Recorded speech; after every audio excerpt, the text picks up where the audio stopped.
Hi everyone. तो आज के इस वीडियो में हम टी.एस. इलियट को पढ़ने वाले हैं। जैसे कि जो एल.टी. का जो पोइट्री सेक्शन था ना, पोइट्री सेक्शन में 4-5 पोइट्री रह गई थी, तो मैंने सोचा उसको पहले कंप्लीट कर दूं। सबसे पहले टी.एस. इलियट, क्योंकि इसका ज़्यादा ही आ रहा था। आप लोग कह रहे थे टी.एस. इलियट वाला जो वेस्टलैंड पार्ट है उसको कंप्लीट कर दीजिए। तो टी.एस. इलियट का पोइट्री सेक्शन में जो 4-5 बचे थे, जिसमें आपके टी.एस. इलियट भी थे, तो इनका वेस्टलैंड मैंने नहीं पढ़ाया था। तो आज की इस वीडियो में द वेस्टलैंड को हम डिस्कस करने वाले हैं। ठीक है, द वेस्टलैंड को डिस्कस करने वाले हैं। जैसे कि हम सभी को पता है, द वेस्टलैंड जो है वो 5 पार्ट्स में डिवाइडेड है। तो आज के इस वीडियो में जो फर्स्ट पार्ट है वेस्टलैंड का 5 पार्ट्स में डिवाइडेड है। तो जो इसका first part the burial of the dead है ना, जो इसका फर्स्ट पार्ट है 5 पार्ट्स में divided, the burial of the dead, a game of chess, ये सारी चीज़ें, फायर सरमन। तो आज की इस वीडियो में हम जो फर्स्ट पार्ट है ना वेस्टलैंड का, द ब्यूरियल ऑफ डेड, उसको डिस्कस करेंगे इस वीडियो में। ठीक है, सिर्फ एक ही पार्ट को डिस्कस करेंगे, क्योंकि 5 पार्ट है वो एक वीडियो में पॉसिबल नहीं है। ठीक है, क्योंकि समझ में भी आना चाहिए। तो इसका जो फर्स्ट पार्ट है द ब्यूरियल ऑफ डेड, उसको हम डिस्कस करने वाले हैं। ठीक है, वेस्टलैंड को। तो ये चीज़ें याद रखनी है। ये एल.टी. की आई थिंक ये 51 क्लासेस है आपकी थ्योरी क्लासेस, जो हम थ्योरी क्लासेस पढ़ रहे हैं ना एल.टी. के, आपके वाई.टी. पे ही पढ़ा जा रहा है, जिसमें से ये 50 क्लास ऑलमोस्ट हो चुकी है एल.टी. की। Regarding LT. ये आपकी 51 क्लासेस होंगी। ओके, तो स्टार्ट करते हैं। लेकिन स्टार्ट करने से पहले एक बहुत ज़रूरी इम्पोर्टेंट सूचना है आपके लिए। एल.टी. ग्रेड, ध्यान रखना, एल.टी. ग्रेड की ना पीडीएफ बहुत सारे लोगों की ज़रूरत थी कि पीडीएफ कब मिलेगी एल.टी. ग्रेड की पीडीएफ। तो एल.टी. ग्रेड की पीडीएफ अब रेडी हो चुकी है। ठीक है, और बहुत सारे लोगों ने ले भी लिया है। तो अगर आपको ये एल.टी. ग्रेड की पीडीएफ चाहिए, जो आपको 349 में ही, मात्र मिनिमल सा प्राइस है, 349 में आपको ये पीडीएफ मिल जाएगी। तो इस नंबर पे आप व्हाट्सअप कर सकते हैं।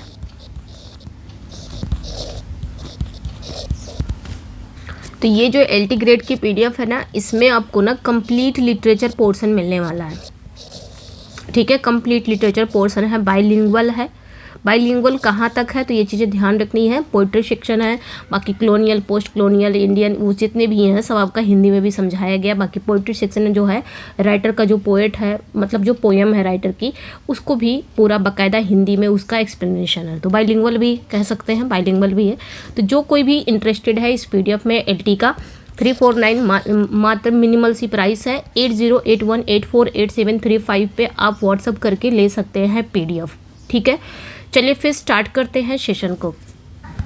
बात करेंगे टी.एस. इलियट साहब की। तो डुअल नेशनैलिटी की अगर बात करें, इनका जन्म तो सभी को पता है। इनका जन्म जो होता है ना 26, याद रखना है, 26 सितंबर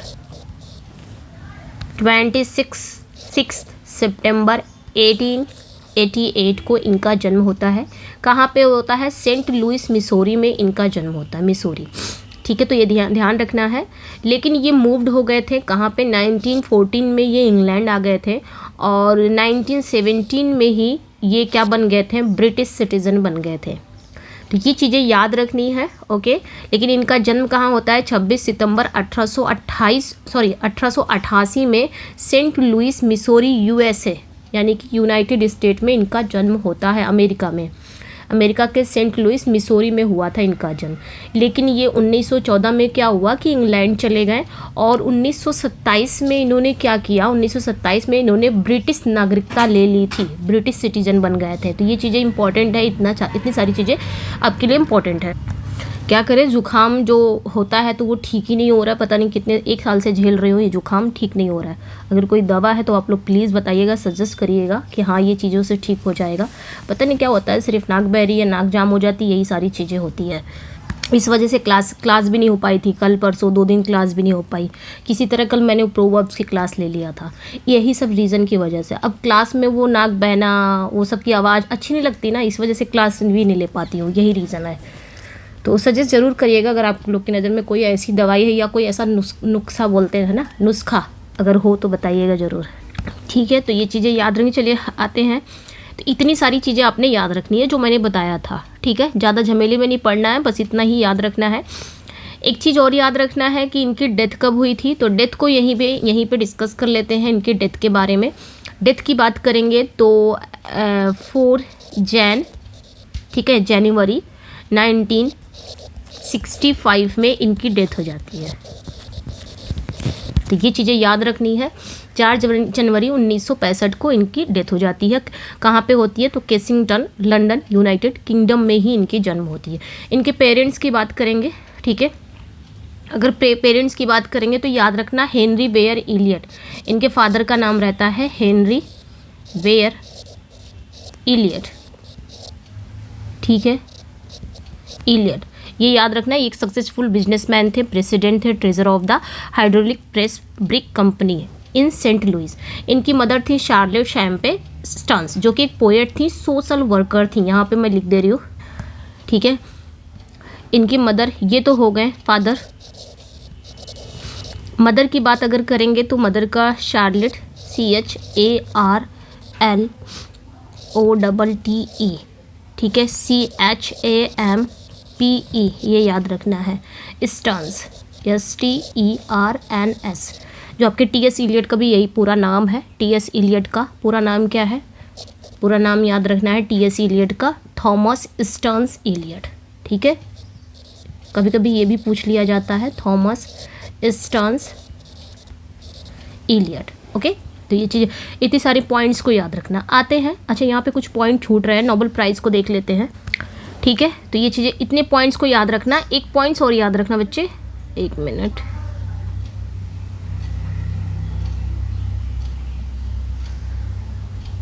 क्या हो रहा है, ओके,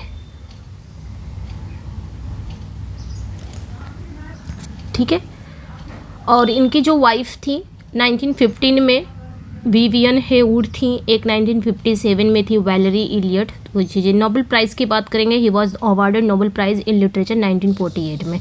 तो 1948 में इनको ना वो मिला था, नोबेल प्राइज़ मिला था। तो ये चीज़ें याद रखनी है। एक चीज़ और याद रखनी है कि 1948 में इनको एक और चीज़ मिली थी, ऑर्डर ऑफ मेरिट, ठीक है, ऑर्डर ऑफ मेरिट। चूँकि TS इलियट काफ़ी इंपॉर्टेंट है, तो इनकी हर पॉइंट्स को जो मैं बताते जा रही हूँ ना, सारे पॉइंट्स आपने कवर करना है, याद रखना है। तो 1948 में बहुत इजी है, 1948 में इनको नोबेल प्राइज़ भी मिलता है, ठीक है, और 1948 में इनको ऑर्डर ऑफ मेरिट भी मिलता है। ये चीज़ें आपने याद रखनी है, ठीक है। TS इलियट कौन सी सेंचुरी से बिलोंग करते हैं, ये भी क्वेश्चन आ सकता है, तो कौन सी सेंचुरी से बिलोंग करते हैं, ये चीज़ें याद रखनी है। तो 20th सेंचुरी, ये क्वेश्चन पूछा जा सकता है कि किस सेंचुरी से ये बिलोंग करते हैं ये पर्सन। तो इलियट जो हैं वो 20th सेंचुरी से बिलोंग करते हैं। 20th century means modern age, एकदम टू द पॉइंट हम पढ़ रहे हैं, ठीक है, मॉडर्न एज, ठीक है। 20th century means modern age से बिलोंग करते हैं। TS इलियट थे कि आपके, ये एक पोएट भी थे, तो ये भी याद रखना है, जगह कम है, खैर मैं यहाँ पे जितना भी लिख दे रही हूँ ना, आपने सब याद रखना है। पोएट भी थे, एसिस्ट भी थे, ये भी चीज़ें याद रखनी है। क्या थे? एसिस्ट भी थे, और क्या थे? प्लेराइट भी थे। ये सारी चीज़ें इंपॉर्टेंट है, क्वेश्चन अक्सर करके ये इजी वे में पूछ लिया जाता है, जो कि हम इग्नोर कर देते हैं इस चीज़ों को। And literary and social critic भी थे, ठीक है, लिटरेरी एंड सोशल क्रिटिक भी थे। तो ये चीज़ें, इतनी सारे पॉइंट्स कवर करना है। Poet, assist, playwright, literary and social critic भी थे। TS इलियट 20th सेंचुरी से बिलोंग करते थे, मॉडर्न एज यानी कि। 1948 में इनको ऑर्डर ऑफ मेरिट मिला था। 1948 में इनको नोबेल प्राइज़ मिलता है। इनके फादर का नाम हेनरी वेयर इलियट है, इनकी मदर का नाम शार्लेट शैम्पे स्टन्स इलियट है। और भी क्या, इनका जन्म कब हुआ था? 26 सितंबर 1888 में। इनके कहाँ पे? सेंट लुइस मिसूरी, US यानी कि अमेरिका में इनका जन्म हुआ था। और ये चीज़ें इंपॉर्टेंट है। डेथ कब हुई थी? 4 जनवरी 1965 में इनकी डेथ हो जाती है। कहाँ पे डेथ हुई थी? तो ये भी ध्यान रखना, केसिंगटन, लंदन, यूनाइटेड किंगडम में। अच्छा, इन्होंने ये कब अमेरिका छोड़ के ये इंग्लैंड कब बस गए थे? तो 1914 में। ये इंपॉर्टेंट है, ये याद रखना। अमेरिका छोड़ के ये 1914 में इंग्लैंड आ गए थे। और इंग्लैंड जब आए ना, तो इंग्लैंड की ही ये सिटीजनशिप इन्होंने ले लिया था। कब? 1927 में। तो ये चीज़ें इंपॉर्टेंट हैं, याद रखना है, ओके। अब रिलीजियस कॉन्वर्जन की बात अगर हम करेंगे, रिलीजियस कॉन्वर्जन की बात अगर करें कि इन्होंने अपना धर्म भी बदला था, तो 1927 में क्या हुआ था? उसी साल, जिस साल ये ब्रिटिश सिटीजन बने थे, मतलब जिस साल इन्होंने इंग्लैंड की नागरिकता ली थी 1927 में ही। उसी साल इलियट ने एंग्लो कैथोलिक धर्म अपना लिया था। तो ये चीज़ें, Eliot converted to Anglo Catholicism, ठीक है। 1927 में ही इन्होंने अपने धर्म को बदल लिया था, मतलब किसको अपना लिया था, एंग्लो कैथोलिसिज्म धर्म को अपना लिया था। और इस घटना से इनकी राइटिंग में एक इम्पॉर्टेंट डिवाइडिंग लाइन है, यानी कि इससे पहले उनकी पोइट्री में ना बहुत डिस्पेयर देखने को मिलता था, ठीक है। इसके पहले जब भी हम उनकी पोइट्री देखते थे, यानी कि जब तक वो एंग्लो कैथोलिसिज्म धर्म को अपनाए नहीं थे, उसके पहले की पोइट्री अगर हम देखेंगे तो उनकी पोइट्री में काफ़ी ज़्यादा डिस्पेयर देखने को मिलती थी, मीन्स निराशा देखने को मिलती थी। जबकि जब इन्होंने इस एंग्लो कैथोलिसिज्म धर्म को अपना लिया, इनके बाद जो वर्क आए ना, उसमें हमको बहुत ज़्यादा स्पिरिचुअल देखने को मिलता है, यानी कि आध्यात्मिक, ठीक है, आध्यात्मिक देखने को मिलती है, यानी कि धार्मिक विषय प्रमुख हो गए, यानी कि स्पिरिचुअल, रिलीजियस, ये सारी चीज़ें इनके वर्क में ये इसी पे लिखते थे। समझ में आया? तो ये चीज़ें इंपॉर्टेंट है, अपने ध्यान रखना है। बैंकर पोएट की बात अगर करेंगे तो for many years including when he wrote the Waste Land, Eliot worked at Lloyds bank in London from 1917 से लेके 1925। ये पॉइंट्स भी आपने याद रखना है कि बैंकर पोएट मतलब कई सालों तक इलियट लंदन के लॉयड्स बैंक में काम करते थे। कहाँ पे? लंदन के लॉयड्स बैंक में ये काम करते थे, कई सालों तक करते रहे। कब से कब तक? तो 1917 से लेके 1925 तक। यहाँ तक कि जब उन्होंने अपनी सबसे फेमस पोयम द वेस्टलैंड लिखी, तब भी वो बैंक में ही कार्यरत थे, यानी कि तब भी वो बैंक में ही काम कर रहे थे जब उन्होंने वेस्टलैंड लिखा। समझ में आया? अब आगे की बात करें, एकदम टू द पॉइंट ये है, तो ये सारी चीज़ें याद रखनी है, पूछ लिया जाता है, इसलिए आपको याद रखना है, ओके। अच्छा, एडिटर की बात करेंगे। अगर हम एडिटर की बात करें तो he was founder and editor of the highly influential literary journal the criterion. तो ये फाउंडर भी थे, एडिटर भी थे, किसकी? द क्राइटेरियन नाम की एक बहुत ही इन्फ्लुएंशियल लिटरेरी जर्नल के। ये लिटरेरी जर्नल क्या था? एक पत्रिका थी, ठीक है, बहुत ही प्रभावशाली एक लिटरेरी पत्रिका थी, ठीक है, जिसका नाम था क्राइटेरियन। इसके फाउंडर भी यही थे और इसके एडिटर भी यही थे, ठीक है। तो ये चीज़ें आपने याद रखनी है। 1922 से लेके 1939 तक ये थी क्राइटेरियन नाम की एक इन्फ्लुएंशियल लिटरेरी जर्नल था और इसके फाउंडर एडिटर यही थे। उसके बाद क्या हुआ? Which first publish the Waste Land in UK, ठीक है। द वेस्टलैंड ब्रिटेन में पहली बार इसी पत्रिका में, इसी जर्नल में, क्राइटेरियन में ही छपी थी पहली बार। समझ में आए? ये पॉइंट्स याद रखना है। द वेस्टलैंड जो है ना, वो इसी जर्नल क्राइटेरियन में पहली बार छपी थी। कहाँ पे? ब्रिटेन में, ठीक है। इसके अलावा ये डायरेक्टर भी थे, किसके थे? फेबर एंड फेबर के। ये क्या बने थे? डायरेक्टर भी। मैंने इलियट पे पढ़ाया, काफ़ी पॉइंट्स कवर कराए थे। इसके अलावा ये फेबर एंड फेबर के डायरेक्टर भी थे। तो फेबर एंड फेबर क्या था? ये एक पब्लिशिंग हाउस था, ठीक है, इसके डायरेक्टर भी बने। तो ये चीज़ें याद रखनी है। अच्छा, ऑब्जेक्टिव कोरिलेटिव को कौन भूल सकता है जब बात टी.एस. इलियट साहब की आएगी। ऑब्जेक्टिव कोरिलेटिव इन्हीं से जुड़ा हुआ है। इलियट ने इस टर्म को क्वाइन किया है, ऑब्जेक्टिव कोरिलेटिव टर्म। इस टर्म को इन्होंने कहाँ क्वाइन किया है? तो इनका एक एस्से है हैमलेट एंड हिज प्रॉब्लम, ठीक है, जो कब आया था? 1919 में आया था। इसमें इन्होंने इस टर्म को क्वाइन किया है, ऑब्जेक्टिव कोरिलेटिव। समझ में आया? ये ऑब्जेक्टिव कोरिलेटिव क्या होता है? इसमें इन्होंने बताया कि अगर कोई प्ले है, अगर किसी प्ले में इमोशन को दिखाना है तो सीधा सीधा मत दिखाओ कि हाँ कोई कैरेक्टर बहुत ज़्यादा निराशा में है, बहुत ज़्यादा दुख में है, उसको डायरेक्ट मत बताओ कि हाँ वो कैरेक्टर, या वो खुद कैरेक्टर ना बताए कि मैं दुखी हूँ, बल्कि ऐसे कुछ वस्तु, ऐसे कुछ सेट ऑफ ऑब्जेक्ट्स, यानी कि ऐसे ऑब्जेक्ट्स सामने रखो ऑडियंस के सामने, ऐसे सिचुएशन रखो, ऐसे ऑब्जेक्ट्स रखो, ठीक है, ऐसे चेन ऑफ इवेंट्स रखो, ऐसे चीज़ों को दिखाना चाहिए जिससे ऑडियंस खुद ही जान जाए हाँ फला कैरेक्टर किस में है, इमोशन में है, दुख में है। डायरेक्ट ना बता के, मतलब अपने जैसे किसी इमोशन को ना सीधे सीधे बताने के बजाय पोएट को क्या करना चाहिए? ऐसे सेट्स ऑफ ऑब्जेक्ट, ऐसे कुछ सिचुएशंस रखनी चाहिए, ऐसे कुछ घटनाओं के चेन रखना चाहिए, मतलब कुछ सिचुएशंस, कुछ ऑब्जेक्ट को दिखाना चाहिए जिससे ऑडियंस को लग जाए हाँ फला कैरेक्टर किस में है, दुख में है, जो अपने आप ही रीडर के मन में वही विशेष भावना पैदा कर दे। वो होता है आपका ऑब्जेक्टिव कोरिलेटिव। तो ये पॉइंट्स याद रखना है। अब ऑब्जेक्टिव कोरिलेटिव के ये भी इंपॉर्टेंट पॉइंट्स हो जाएगा कि ऑब्जेक्टिव कोरिलेटिव में इलियट ने किसे, शेक्सपियर के किस प्ले को आर्टिस्टिक फेलियर कहा है? तो हैमलेट को कहा है। आर्टिस्टिक फेलियर इन्होंने हैमलेट को कहा है, क्योंकि इनका मानना था इसी एस्से में, ठीक है, ये जो एस्से है ना हैमलेट इज़ प्रॉब्लम, इसी एस्से में इन्होंने कहा कि शेक्सपियर का एक प्ले है हैमलेट, वो आर्टिस्टिक फेलियर है।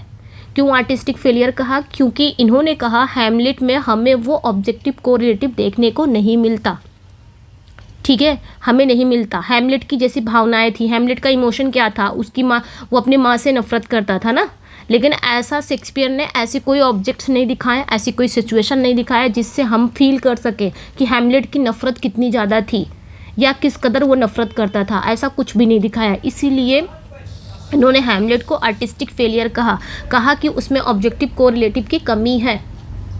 समझ में आया?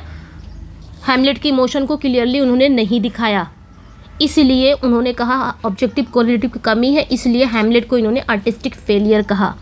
वहीं पे उन्होंने मैकबेथ को आर्टिस्टिक सक्सेस कहा। क्यों? क्योंकि मैकबेथ में दिखाया गया, जैसे वो लेडी मैकबेथ का बार बार हाथ धोना, उससे ये पता चलता था कि वो अपनी गिल्ट में है, उसने जो मर्डर करवाया वो गिल्ट में है, यानी कि वो गिल्ट में है। तो गिल्ट में वो खुद थोड़ी ना बोल रही थी मुँह से कि मैं गिल्ट में हूँ, मैंने क्यों मर्डर करवाया, ऐसा थोड़ी ना बोल रही थी, वो सीधे सीधे थोड़ी ना बोल रही थी। वो बार बार हाथ धोना वो ऑब्जेक्टिव कोरिलेटिव है, सिचुएशंस पैदा करना। वो हम जब ऑडियंस देखते थे ना तो हमको लगता था कि हाँ वाकई में लेडी मैकबेथ क्या है, इस समय गिल्ट में है, पछता रही है, शायद रिपेंट कर रही है। समझ में आया? तो वो था उसमें, तो उन्होंने आर्टिस्टिक सक्सेस कहा, ठीक है। तो ये पॉइंट्स याद रखना। नेक्स्ट पे आएंगे इम्पर्सनैलिटी ऑफ द पोएट। अगला जो है तो ये इन्होंने अपने एस्से, इनका एक एस्से था ट्रेडिशन एंड इंडिविजुअल टैलेंट, ये एस्से का नाम याद रखना है। एस्से था, ये भी 1919 में ही आया था ये भी एस्से। और इस एस्से में इलियट ने तर्क दिया कि पोइट्री को, इन्होंने पोइट्री को इम्पर्सनल कहा, यानी कि जो पोयम है, पोयम को इन्होंने इम्पर्सनल, इन्होंने कहा पोयम कैसी होनी चाहिए, इम्पर्सनल होनी चाहिए। मतलब अगर कोई पोएट पोयम लिख रहा है तो उसमें वो अपनी भावनाओं को ना डाले। समझ में आया? पोएट की भावनाएं हमें देखने को नहीं मिलेंगी उसमें, एकदम पर्सनल नहीं होनी चाहिए, एकदम इम्पर्सनल हो जाए, यानी कि पोएट से कुछ भी उसमें नहीं होना चाहिए। पोइट्री जो है ना वो भावनाओं को खुला छोड़ना नहीं, बल्कि भावनाओं को स्केप है, भावनाओं से स्केप है, यानी कि पर्सनालिटी की क्या अभिव्यक्ति नहीं है, बल्कि पर्सनालिटी का क्या है, एक स्केप है। इन्होंने ये बात कही, ये वाला, poetry is the not a turning loose of emotion but an escape from emotion, it is not the expression of personality but an escape from personality. ये पॉइंट्स याद रखना है। ये पोइट्री के बारे में इन्होंने कहा है, इलियट साहब ने। कहाँ पे कहा है? Tradition and the individual talent में कहा। ये क्या है? ये इनका एक एस्से है।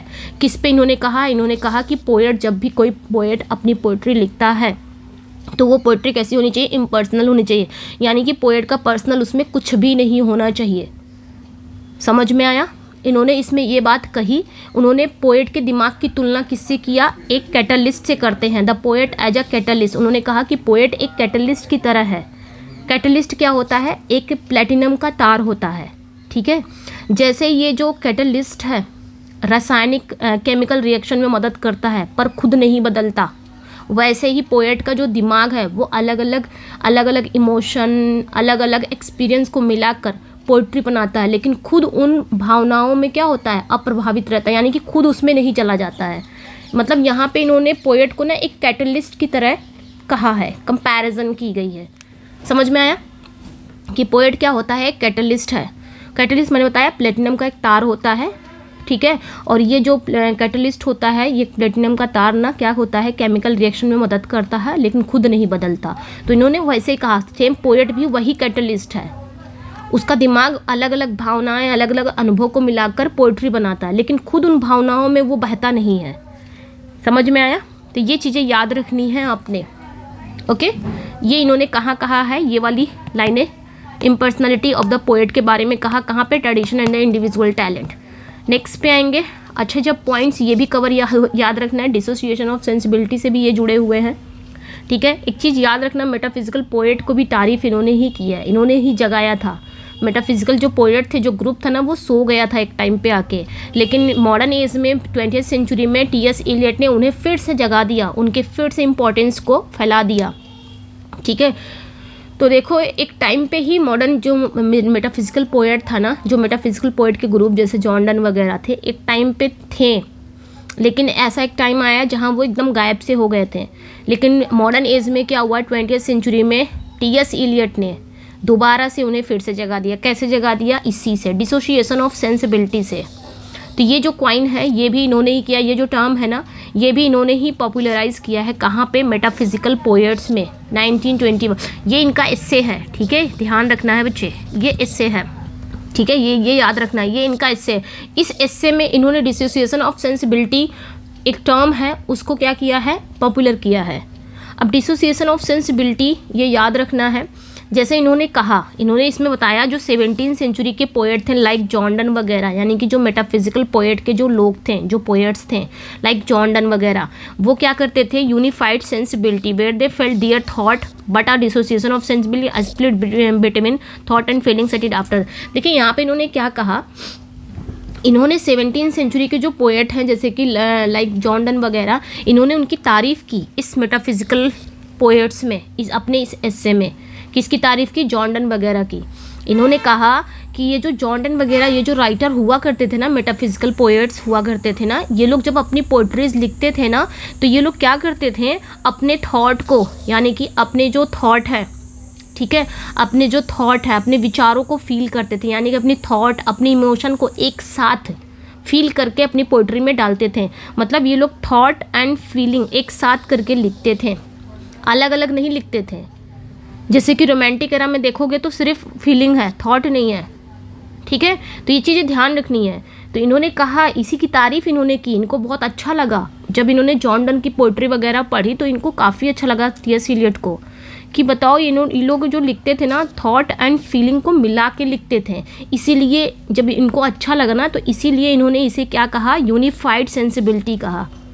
लेकिन जब बाद के, यानी कि जॉन डन के बाद जो राइटर आए, लाइक आपके देख सकते हो रोमांटिसिज्म, वर्ड्सवर्थ वगैरह, वो जब आए ना तो वो लोग जब लिखते थे ना तो वो लोग थॉट एंड फीलिंग को अलग अलग करके लिखते थे, मिला के नहीं लिखते थे, जो कि टी.एस. इलियट को अच्छा नहीं लगा।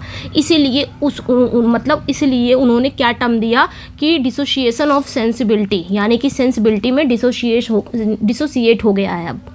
अब लोग क्या कर रहे हैं? सिर्फ थॉट पे लिख रहे हैं या फिर फीलिंग पे, मिला के नहीं लिख रहे हैं, दोनों में अलगाव आ गया है, जिसे उन्होंने डिसोसिएशन ऑफ सेंसिबिलिटी कहा। समझ में आया? तो याद रखना इस चीज़ को। मेजर पोएटिक वर्क्स की बात करेंगे तो कुछ मेजर पोएटिक वर्क्स हैं, देख लेते हैं। ये पॉइंट्स भी कवर कर लेते हैं। तो जैसे कि प्रूफ्रॉक है, इनका फर्स्ट मेजर पोयम है the love song J Alfred Prufrock, जो कब आया था? 1915 में आया था। ये अगर बात करेंगे ये है क्या, मतलब इसका जॉनरा है क्या है, तो जॉनरा इसका एक ड्रामेटिक मोनोलॉग है, ठीक है, ये आपने ध्यान रखना है, ये एक ड्रामेटिक मोनोलॉग है, आपने ध्यान रखना है। मॉडर्निज्म का एक फाउंडेशनल ये वर्क है टी.एस. इलियट का, काफ़ी मेजर पोयम है टी.एस. इलियट की, the love song of J Alfred Prufrock, जो कि एक ड्रामेटिक मोनोलॉग है। ड्रामेटिक मोनोलॉग जिसमें एक कैरेक्टर बोलता है, एक फिक्शनल कैरेक्टर बोलता है और उसकी बातों से उसके चरित्र का पता चलता है, ठीक है। दूसरे पे आएंगे द वेस्टलैंड, ये कब आया था? 1922 में आया था। ये इलियट का सबसे फेमस पोयम है, सबसे फेमस एंड इन्फ्लुएंशियल पोयम है, और ना ये 5 सेक्शन में बटी हुई है ये जो पोयम है, और इसी पोयम को हम डिस्कस करेंगे। पहला है the burial of the dead, दूसरा है गेम ऑफ चेस, तीसरा है फायर सरमन, चौथा है डेथ बाय वाटर एंड पांचवा है व्हाट द थंडर सेड। तो आज हम ना the burial of the dead को कवर करेंगे, ठीक है, आज के इस वीडियो में। तो ये जो पोयम है वेस्टलैंड ना, ये 5 सेक्शन में बटी हुई है, ठीक है, तो ये ध्यान रखना है। अगला देखेंगे डेडिकेशन ऑफ द वेस्टलैंड। तो ये जो वेस्टलैंड पोयम है ना, ये किसको डेडिकेट है? क्वेश्चन पूछ लिया जाएगा ये किसको डेडिकेट है, तो याद रखना ये ना इनके दोस्त एजरा पाउंड को डेडिकेट है। किसे डेडिकेटेड है? तो ये एजरा पाउंड को डेडिकेटेड है। क्यों डेडिकेटेड है ये भी ध्यान रख लो कि आखिर डेडिकेटेड क्यों है, क्यों समर्पित किया है इन्होंने टी.एस. इलियट ने एजरा पाउंड को क्या कहा है? ई मिगलोयर फैब्रो, ये ध्यान रखना है, ठीक है, ये पॉइंट्स आपने ध्यान रखना है। इन्होंने एजरा पाउंड को क्या कहा है? ई मिगलोयर फैब्रो, ठीक है, ये एक इटालियन लैंग्वेज का टर्म है, ठीक है, ये एक इटालियन है, इटालियन लैंग्वेज का ये टर्म है, ये ध्यान रखना है। यानी कि ये इज़रा पाउंड को कहा है, किसने? टी.एस. इलियट ने कहा है ई मिग्लोयर फैब्रो। इसका मतलब क्या हुआ? द बेटर क्राफ्ट्समैन, ठीक है, यानी कि बेहतर शिल्पकार।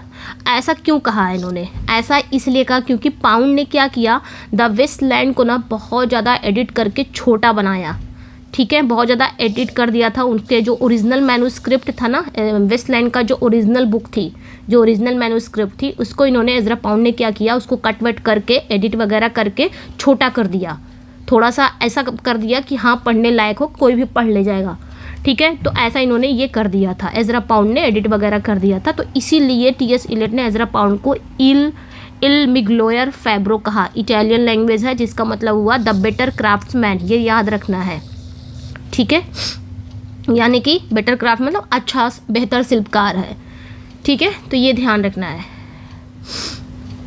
अच्छा, वेस्टलैंड का सोर्स कहाँ से लिया गया है, ये ध्यान रखना है। इलियट ने कहा है in his notes, Eliot cited Jessie L Weston book From Ritual to Romance as a key influence particularly for its connection to Holy Grail legend and the Fisher King. तो इसका जो सोर्स है Westland का ना, कहाँ से लिया है, तो इलियट ने बताया है कि इस पोयम का जो सोर्स है, उन्होंने बताया कि पोइट्री के साथ दिए गए नोट्स में उन्होंने बताया एक नोट्स था, यानी कि इस पोयम के साथ एक नोट्स था, उस नोट्स में उन्होंने बताया कि इस पोयम का मुख्य जो सोर्स है वो कहाँ से लिया गया है।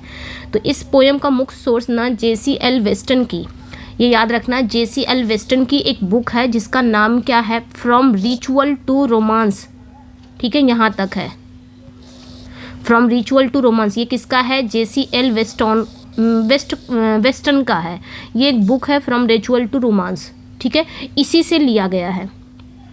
इसमें क्या दिखाया गया है फ्रॉम रिचुअल टू रोमांस में, स्पेशली ये होली ग्रेल की एक स्टोरी है और फिशर किंग की एक स्टोरी है। होली ग्रेल एक लेजेंड है और एक फिशर किंग है, यानी कि एक राजा है जिसके बीमार होने से उसका जो राज्य है वो बंजर हो जाता है, तो इसकी कहानी से रिलेटेड है। तो वेस्टलैंड इसी से लिया गया है, ये ध्यान रखना है, ठीक है। एक चीज़ और ध्यान रखना है, ending of the Waste Land. Waste Land जब एंड करता है, यानी कि वेस्टलैंड का जो एंडिंग है, पोइट्री का जो अंत है वो बहुत फेमस है, फेमसली इन्होंने कहा है। और किसके साथ ख़त्म हुआ है? संस्कृत के वर्ड्स के साथ ख़त्म हुआ है।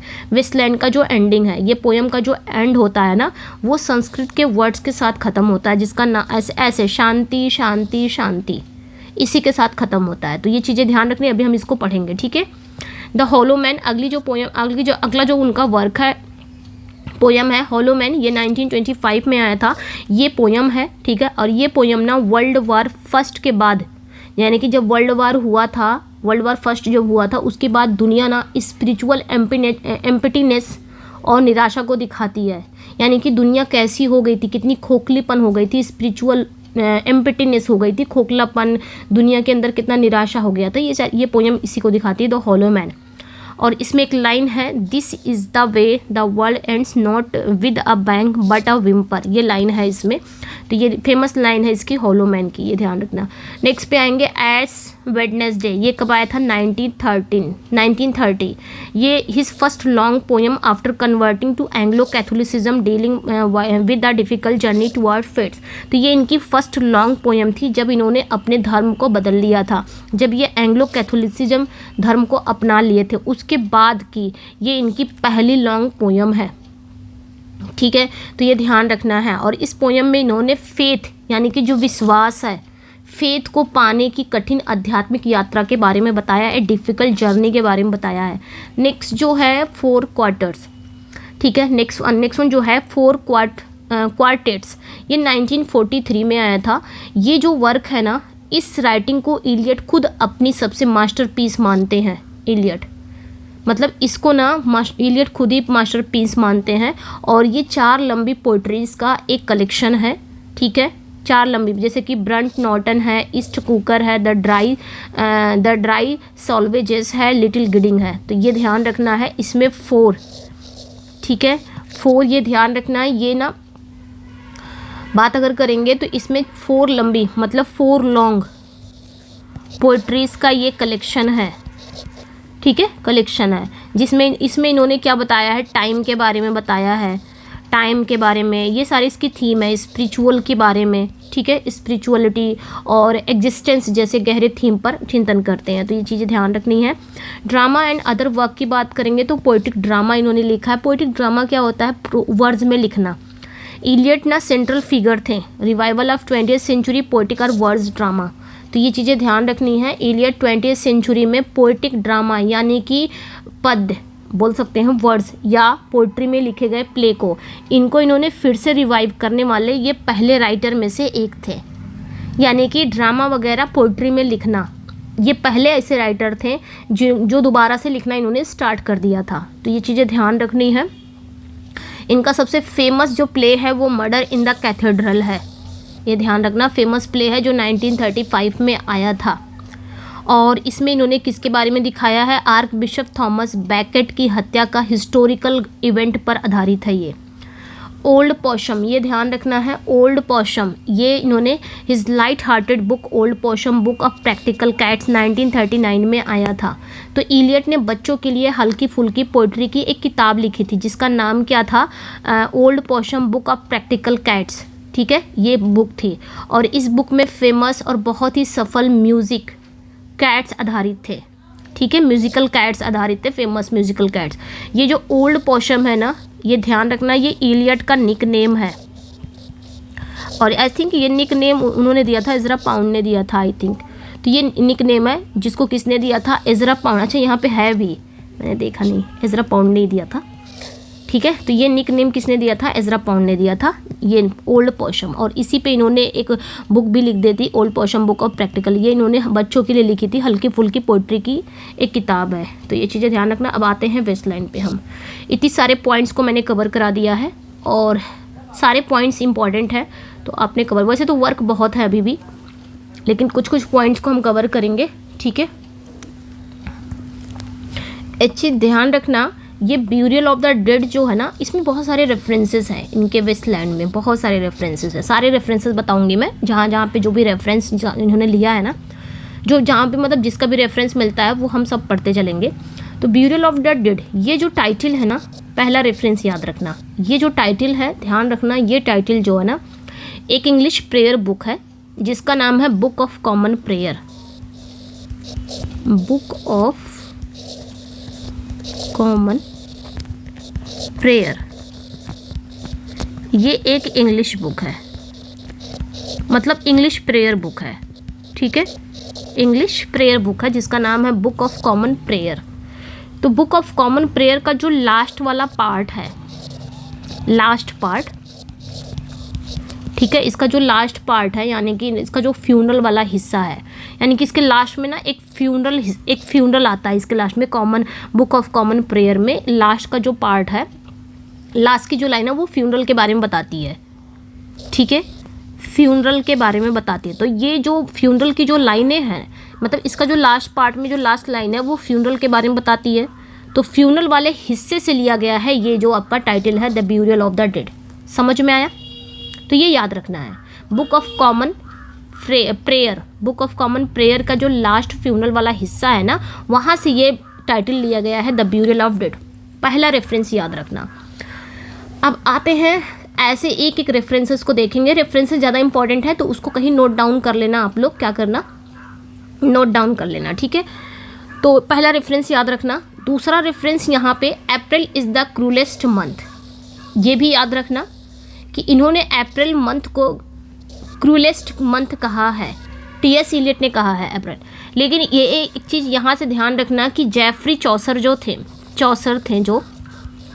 चौसर ने दी कैंटरबरी टेल्स में, ठीक है, चौसर ने दी कैंटरबरी टेल्स जब स्टार्ट होता है उसमें उन्होंने अप्रैल को क्या कहा है? सेम यही लाइन है, April is the pleasant month I think कहा है। मतलब इन्होंने अप्रैल को क्रूलेस्ट मंथ कहा है लेकिन उन्होंने अप्रैल को प्लेजेंट मंथ कहा है, ऐसी कुछ कहा है, प्लेजेंट मंथ। तो ये चीज़ें भी ध्यान रखनी है, ठीक है, ये आपने ध्यान रखनी है इसमें भी, ओके।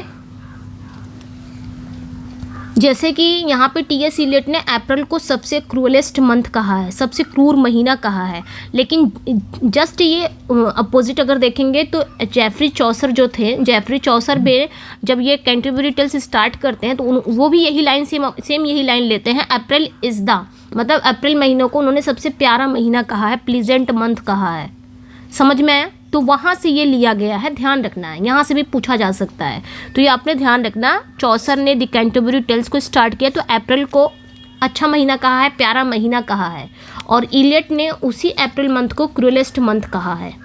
समझ में आया? तो दो रेफरेंसेस यहाँ पे देख लिए हैं, रेफरेंसेस या मिलता जुलता जो भी दिख रहा हो देख लीजिएगा।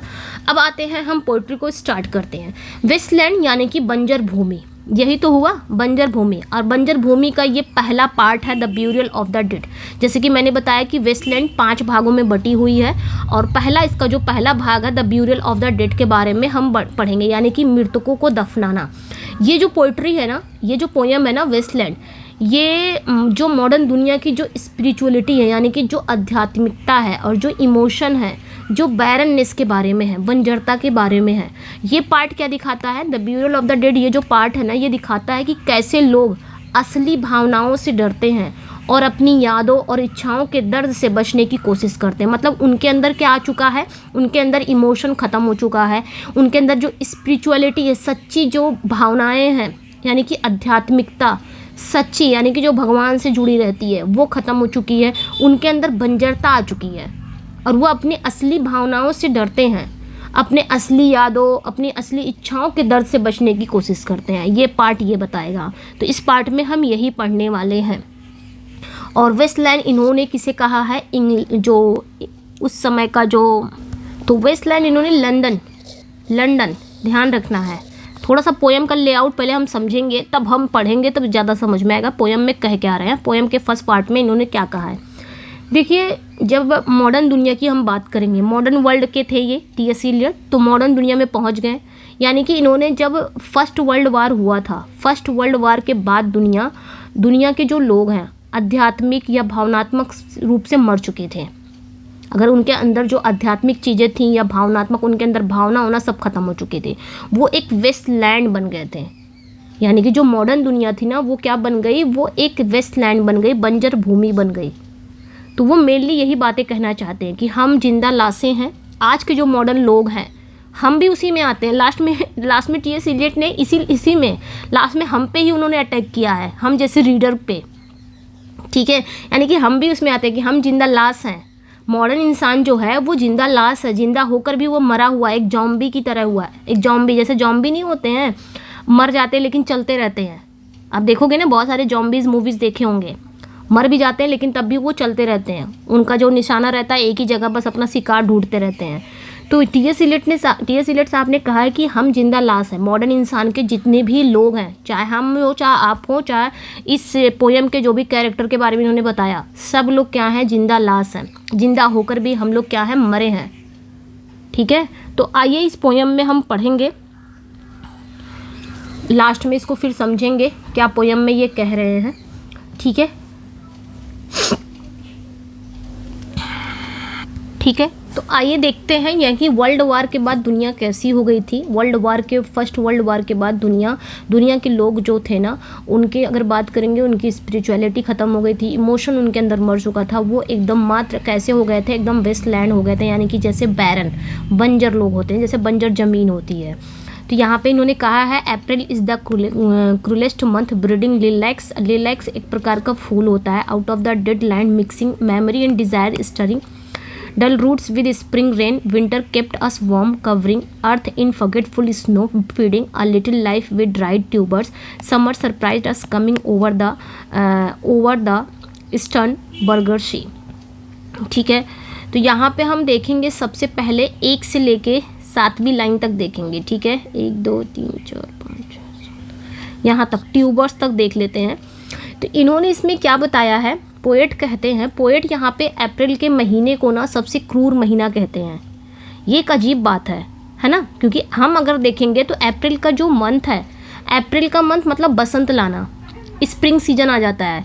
और जब बसंत आता है तो आमतौर पर जो जीवन है, जीवन, बसंत मतलब क्या, बसंत मतलब लाइफ और खुशी का प्रतीक माना जाता है ना, जीवन और खुशी का प्रतीक, यानी कि नए नए पेड़ पौधे उगते हैं, पुराना सब कुछ, जैसे पुरानी पत्तियां हैं वो गिर जाती हैं, नई पत्तियां निकलती हैं, यानी कि नया जीवन होता है, खुशी का प्रतीक होता है, स्प्रिंग सीजन आता है। लेकिन यहाँ पे टी एस इलियट ने अप्रैल के मंथ को क्रूएलेस्ट मंथ कहा है, क्रूर महीना कहा है। पोएट के लिए ये एक जालिम महीना है, क्योंकि पोएट को लगता है कि ये मरी हुई ज़मीन से लिलैक्स उगाता है। मरी हुई ज़मीन यानी कि डेड लैंड, डेड लैंड मतलब अब जो डेड लैंड हो चुकी है, लैंड जो है वो डेड हो चुकी है, बंजर है, और बंजर ज़मीन में ये क्या जमा रहा है, क्या उगा रहा है, लिलैक्स। लिलैक्स एक तरह का फूल होता है, उसको उगा रहा है। ये तो हो गया आपका, क्या हो गया, ये हो गई इसकी जो लिटरल मीनिंग है, ये हो गया। लेकिन इसका डीप मीनिंग कुछ और ही है। इसका गहरा मतलब ये है, ये वेस्टलैंड, वेस्टलैंड इन्होंने किसे कहा है, दुनिया को कहा है। ठीक है, इन्होंने कहा है कि जो दुनिया है ना वो आध्यात्मिक रूप से मर चुकी है। और ये जो अप्रैल का महीना है, जब हम कहते हैं कि बसंत आया, ये ज़बरदस्ती उसमें नई ज़िंदगी लाने की कोशिश कर रहा है। उसी तरह जैसे कोई बंजर ज़मीन है, वहाँ पे लिलैक्स नाम का एक फूल उगने की कोशिश करता है, ठीक उसी तरह ये वेस्टलैंड, यानी कि वेस्टलैंड मतलब दुनिया, वर्ल्ड, ये जो दुनिया है वो मर चुकी है। उसी तरह, उसी बंजर ज़मीन की तरह ये दुनिया भी मर चुकी है। और ये जो बसंत का महीना आ रहा है, अप्रैल का मंथ आ रहा है, ये इसमें एक नया जीवन दे रहा है, यानी कि इस दुनिया को क्या कर रहा है, इस दुनिया में ज़बरदस्ती नई ज़िंदगी लाने की कोशिश कर रहा है। उसी तरह जिस तरह वो बंजर ज़मीन है, डेड लैंड है, उसमें लिलैक्स फूल उगने की कोशिश कर रहा है। समझ में आया? तो लिटरल और डीप मीनिंग दोनों समझते हुए हम चलेंगे। फिर आगे कहते हैं मेमोरी एंड डिज़ायर स्टोरिंग। फिर आगे कहते हैं कि ये जो है ना अप्रैल का महीना, ये क्या कर रहा है, मेमोरी एंड डिज़ायर, यानी कि ये अप्रैल का महीना मेमोरी, यानी कि जो पास्ट की जो यादें हैं, हमारे पास्ट की जो यादें थी, जो हमारे पास्ट की जो इच्छाएं हैं, उसको मिला रहा है। स्टर उसको क्या कर रहा है, मिला रहा है। और क्या कर रहा है, डल रूट्स विद स्प्रिंग रेन, और डल रूट्स यानी कि सुस्त पड़ी जड़ों को, सुस्त पड़ी जड़, डल रूट्स मतलब जो सुस्त पड़ चुकी हैं जो जड़ें, जो रूट्स, उसको ना बसंत की बारिश से जगा रहा है। यानी कि जब स्प्रिंग सीजन आता है तो नए नए पेड़ पौधे भी उग जाते हैं, है ना। तो यहाँ पे जो डल हो चुकी है रूट्स, उसको भी ये स्प्रिंग सीजन क्या कर रहा है, अपने बारिश से जगा रहा है। तो यहाँ पे फिर पोएट कहते हैं, फिर आगे कहते हैं, ये जागना जो कैसा है, ये जागना ना एक पेनफुल है। लोग अपनी आरामदायक नम अवस्था में रहना पसंद करते हैं, उन्हें अपनी पुरानी बातें याद आती हैं। ठीक है, तो यहाँ पे वो डीप मीनिंग ये कह रहे हैं कि ये जो जागना, जिस तरह ये डल रूट्स है, ये स्प्रिंग सीजन आता है उसको जगा देता है, फिर से नए पौधे निकलते हैं नए, उसी तरह जो इंसान है, जो वेस्टलैंड में जो वेस्टलैंड है, जो आध्यात्मिक रूप से मर चुकी है, ज़बरदस्ती ये अप्रैल का महीना उसमें ज़िंदगी लाने का कोशिश कर रहा है, उनकी यादों को, मतलब उन्हें क्या कर रहा है, जो दुनिया के लोग हैं, ये काफ़ी पेनफुल है, जो दुनिया के लोग हैं वो अपने आरामदायक अवस्था में रहना पसंद कर रहे हैं, उन्हें अब पुरानी बातें याद आती हैं। जिस तरह ये अप्रैल का महीना है, नए नए पेड़ पौधे उगते हैं, उसी तरह ये अप्रैल का महीना क्या कर रहा है, यानी कि जो वेस्टलैंड में जो लोग हैं, जो अपने आध्यात्मिक रूप से वो मर चुके हैं, वो भी अपने उसी अवस्था में रहना चाहते हैं, नम अवस्था में, लेकिन उन्हें अपनी पुरानी बातें याद आती हैं। पुरानी बातें जैसे कि मेमोरी, ठीक है, वो ऐसी चीज़ें चाहते हैं जो उन्हें मिल नहीं सकती, डिज़ायर। तो जब उन्हें पुरानी बातें याद आएंगी, पुरानी बातें मतलब जैसे वर्ल्ड वार नहीं हुआ था उसके पहले के लोग, वो उनको याद बन गई ना, और उस समय जो डिज़ायर थी उनकी, वो चीज़ें नहीं मिली, वो जो यादें, वो चीज़ें नहीं मिली। तो जब वो याद करेंगे उस चीज़ को, तो उनके लिए क्या होगा, पेनफुल होगा, उन्हें तकलीफ़ देता है। फिर इसके बाद पोएट क्या कहते हैं, winter kept us warm. Poet आगे कहते हैं विंटर केप्ट अस वार्म, यानी कि जब विंटर आता है तो विंटर हमें क्या रखता है, गर्म रखता है, जो कि ये उल्टा है। विंटर तो जब भाई सर्दी आएगी तो ठंडी लगेगी हमें ना, लेकिन पोएट यहाँ पे उल्टा बोल रहे हैं। वो कह रहे हैं कि विंटर जो आता ना, विंटर हमें गर्म रखता है, ठीक है, लेकिन सर्दी गर्म इसलिए थी, मतलब यहाँ पे उन्होंने विंटर को गर्म इसलिए कहा क्योंकि उसने धरती को क्या किया है, अर्थ इन फॉरगेटफुल स्नो, उसने धरती को क्या किया, फॉरगेटफुल स्नो से ढक दिया था। ठीक है, मतलब भुलक्कड़ बर्फ से ढक दिया था। यानी कि जब विंटर आती है तो अब विंटर में देखते हो बर्फ़ क्या हो जाती है, जम जाती है, और सारी जगह बर्फ़ ही बर्फ़ हो जाती हैं। तो ये तो हो गया लिटरल मीनिंग। इसका डीप मीनिंग क्या है, मतलब ये कि सर्दी में सब कुछ ढका हुआ होता है, लोग कुछ फील नहीं कर रहे होते हैं, वो अपनी यादों, अपनी इच्छाओं को भूल गए थे। ठीक है, वर्ल्ड वार के पहले जो जो उनकी यादें थी, इच्छाएं, वो सब थोड़ा थोड़ा भूल गए थे। वे शून्य थे और इसी में आराम फील कर रहे थे, जैसे मॉडर्न एज में हैं वो इसी में आराम फील कर रहे थे। ठीक है, वो उस समय ज़िंदगी की क्या थे, a little life with dried tubers. आगे कहते हैं उस समय ज़िंदगी बस कैसी थी, एक ड्राइड ट्यूबर्स में पल रही थी। यानी कि उस समय, ठीक है, ये ध्यान रखना, उस समय ज़िंदगी बस एक ड्राइड ट्यूबर्स में पल रही थी। ड्राइड ट्यूबर मतलब क्या होता है, एक सूखे कंद मूल, इसमें ज़िंदगी बस रही थी। मतलब जीवन बस नाम मात्र का था, बिना किसी असली एहसास का। समझ में आया, बिना किसी असली एहसास का। आफ्टर वर्ल्ड वार जीवन लोगों का कैसा हो गया था, बस नाम मात्र का, उसमें कोई एहसास नहीं था, कोई स्पिरिचुअल नहीं था, कोई इमोशन नहीं था, सब कुछ खाली खाली हो गया था। उसी तरह उसी तरह जैसे कि बंजर भूमि होती है। समझ में आया। अब आगे हम देखेंगे, आगे क्या कहते हैं, फिर कहते हैं summer surprised us coming over the Starnberger See. ठीक है, आगे कहते हैं ये, पहले यहाँ से 1 से लेके 7, 1 से लेके ये 7 लाइन है, तो पहले इतना समझ लेते हैं। ठीक है, पहला वाले में जो पहला इनका पार्ट है ना, इसमें टोटल आई थिंक 76 लाइन है, 76 लाइन है। तो पहला जो 1 से लेके 7 लाइन में ये क्या कहना चाहते हैं, इस पूरा 7 लाइन में पोएट क्या कहना चाहते हैं, पोएट ये कहना चाहते हैं कि लोग जीना नहीं चाहते, वह महसूस नहीं करना चाहते। वर्ल्ड वार के बाद जो लोगों के अंदर जो स्पिरिचुअलिटी थी, इमोशन से सब खत्म हो गए हैं, लाइक उस बैरन ज़मीन की तरह, जिसमें ना कोई जीने की चाहत हो, ना कोई महसूस हो, ना कोई नमी हो। और ये जो अप्रैल का मंथ आता है, बसंत आता है, स्प्रिंग सीजन, उन्हें ज़बरदस्ती जगा रहा है। और जब जगा रहा है, जिस तरह वो बंजर भूमि में लिलैक्स फूल उग रहा है, तो उसे दर्द देगा ना। उसी तरह ये बसंत का महीना जो आ रहा है, जो लोग जीना नहीं चाहते, मॉडर्न एज के लोग हैं, ज़बरदस्ती, बस समझ लो वो मुर्दा हैं, एक लाश हैं, उनको फिर से वो सारी चीज़ें याद आ रही हैं, उनके डिज़ायर, उनकी मेमोरी याद आ रही है, तो उन्हें दर्द दे रहा है। वे सर्दी की सुन अवस्था को पसंद करते हैं, वे सब कुछ भूल गए थे। फिर आगे बोलते हैं summer surprise eight coming over the Shattenburger Sea with a shower of rain. We stopped in the colonnade and went on a sunlight into the Hofgarten and drank coffee and talked for an hour. ठीक है, बिनगार, केनी, रशिन, STEM, अस, लिटायून eight ड्यूटेश। देखिए ये यहाँ पे हम बात करेंगे। यहाँ पे अब पोएट क्या कर रहे हैं, यहाँ पे अब पोएट एक बीती हुई गर्मी को याद करते हैं, ये पास्ट को याद कर रहे हैं, ऐसा पास्ट जो बीत गया है। पास्ट मतलब एक ऐसे पल को याद कर रहे हैं जो बीत गया है। ठीक है, और ये बीती हुई गर्मी को याद कर रहे हैं। कह रहे हैं ये जो गर्मी थी ना, उसने क्या किया, सरप्राइज्ड अस, गर्मियों ने हमें चौंका दिया। जब हम कहाँ थे, coming over the Starnberger See, जब हम कहाँ थे, जब हम बर्गर सी पर थे। बर्गर सी याद रखना है, बर्गर सी क्या होता है, ये जर्मनी का एक झील है। ठीक है, जर्मनी में एक झील है। ठीक है, जर्मनी में एक लेक है, मैं यहाँ पे हिंदी में लिख दे रही हूँ, जर्मनी में एक झील है बर्गर सी जिसका नाम है। ठीक है, तो पोएट पास्ट को याद कर रहे हैं, एक गर्मी, पास्ट में उन्होंने एक मतलब पास्ट में जब थे तो गर्मी का सीज़न था और वो उस समय कहाँ पे, जर्मनी के एक झील पर थे।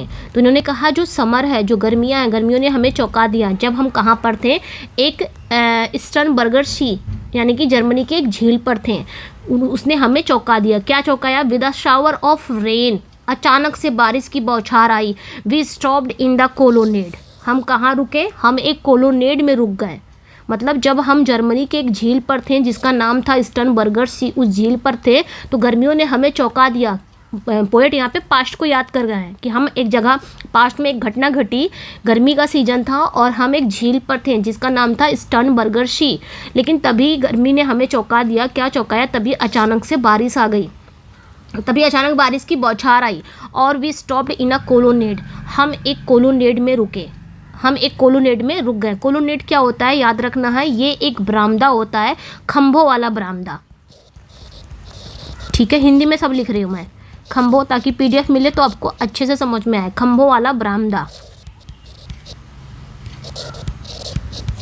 ठीक है, एक बरामदा होता है जिसके चारों तरफ खंबे होते हैं, और वहाँ पे लोग जाके रुक गए जब अचानक बारिश की बौछार आई और हम एक कोलोनेड में रुक गए। उसके बाद क्या कहते हैं, and went on in sunlight. फिर क्या हुआ, फिर धूप निकलने पर इनटू द हॉफ गार्डन। फिर धूप निकलने पर हम कहाँ चले गए, हम हॉफ गार्डन चले गए। हॉफ गार्डन क्या होता है तो ये भी ध्यान रखना है। हॉफ गार्डन मतलब म्यूनिख में एक बगीचा है। कहाँ पे, म्यूनिख। हॉफ गार्डन कहाँ है, हॉफ गार्डन एक बगीचे का नाम है, और ये कहाँ है, म्यूनिख में एक बगीचा है, एक ऑर्चर्ड है, म्यूनिख में एक बगीचा है। ठीक है, यहाँ पे हम चले गए, जैसे ही सनलाइट आया, सूरज की रोशनी आई, हम कहाँ चले गए, हॉफ गार्डन चले गए, यानी कि म्यूनिख में एक बगीचे की बात करें, वहाँ चले गए। और वहाँ पे जब हम गए, एंड ड्रैंक कॉफ़ी, हमने क्या पिया, coffee P, and talked for an hour, और लगभग 1 घंटे तक हमने बातें की। ये एक छोटी सी याद थी जो उन्होंने पास्ट को याद किया। ठीक है, ये एक छोटी सी याद है जो मॉडर्न जीवन में एक छोटे अचानक कनेक्शन को दिखा रहा है। मॉडर्न जीवन में एक छोटा सा याद उन्होंने पास्ट को याद कर लिया। जो ये दिखाता है वो क्या था, एक ना फ्लीटिंग मोमेंट था, एक मोमेंट था, लेकिन शायद बहुत गहरा नहीं था। फिर उसके बाद एक लाइन आती है, ये लाइन याद रखना है यहाँ तक। ठीक है, यहाँ पे भी एक रेफरेंस मिलता है। ठीक है, 1 मिनट, यहाँ पे याद रखना, ये जो कोलोनेड है ना, ये खंभों वाला बरामदा, आप इन्हें छत भी बोल सकते हो। छत पे मैंने रुका, एक खंभों वाला छत होता है, उसे बोला जाता है। हाफ गार्डन एक म्यूनिख में बागीचा है, यानी कि पार्क है, पार्क टाइप का है। तो ये चीज़ें ध्यान रखनी है। ठीक है, ये जो लाइन है ना, बिनगार केन रशियन, ये जो लाइन है ना, यहाँ पे ध्यान रखना, यहाँ पे आवाज़ ना बदल जाती है, मतलब यहाँ। ठीक है, ये जो चीज़ें हैं ना, ये कौन कहता है, सरप्राइज्ड कमिंग द, यहाँ पे अचानक से ना पोएट नहीं रहते हैं, यहाँ से एक आवाज़ बदल जाती है, यानी कि एक अरिस्टोक्रेटिक यूरोपीय महिला की याद है। उसने कहा है कि गर्मियों ने हमें चौंका दिया जब हम स्टर्नबर्गर यानी कि जर्मनी के एक झील पर मैं गई। बारिश का आना जीवन का आश्चर्य का प्रतीक है। ठीक है, फिर उसने कहा कि हम कोलोनेड यानी कि खंभों वाली छत में रुक गए, हाफ गार्डन एक पार्क में रुके, काफ़ी कॉफ़ी पिए, घंटों तक बातें की हैं। ये सारी चीज़ें याद रखनी है। उसके बाद फिर क्या होता है, ये जो चीज़ें हैं ना, ये मॉडर्न जो उच्च वर्ग के जो लोग हैं उनके जीवन को दिखाता है, ऐसे ही होता है। फिर यहाँ पे एक लाइन आती है, फिर वो बोलती है बिनगर केन रशियन, यहाँ पे ये एक जर्मन भाषा में है, तो ये चीज़ें ध्यान रखनी है, ये जर्मन लैंग्वेज में है। ठीक है, ये आपका क्या है, एक जर्मन लैंग्वेज में ये लाइनें हैं। यहाँ पे इसका मतलब ये हुआ, बिनगार केन रशियन मतलब मैं बिल्कुल भी रूसी नहीं हूँ। स्टैम ऑस लिटायून एट ड्यूटैश, यानी कि मैं बिल्कुल भी रूसी नहीं हूँ, रशियन नहीं हूँ, मैं लिथुआनिया से हूँ। ठीक है, कहती है यहाँ पे मैं लिथुआनिया से हूँ, यानी कि मैं एट ड्यूटैश यानी कि पक्की जर्मन हूँ।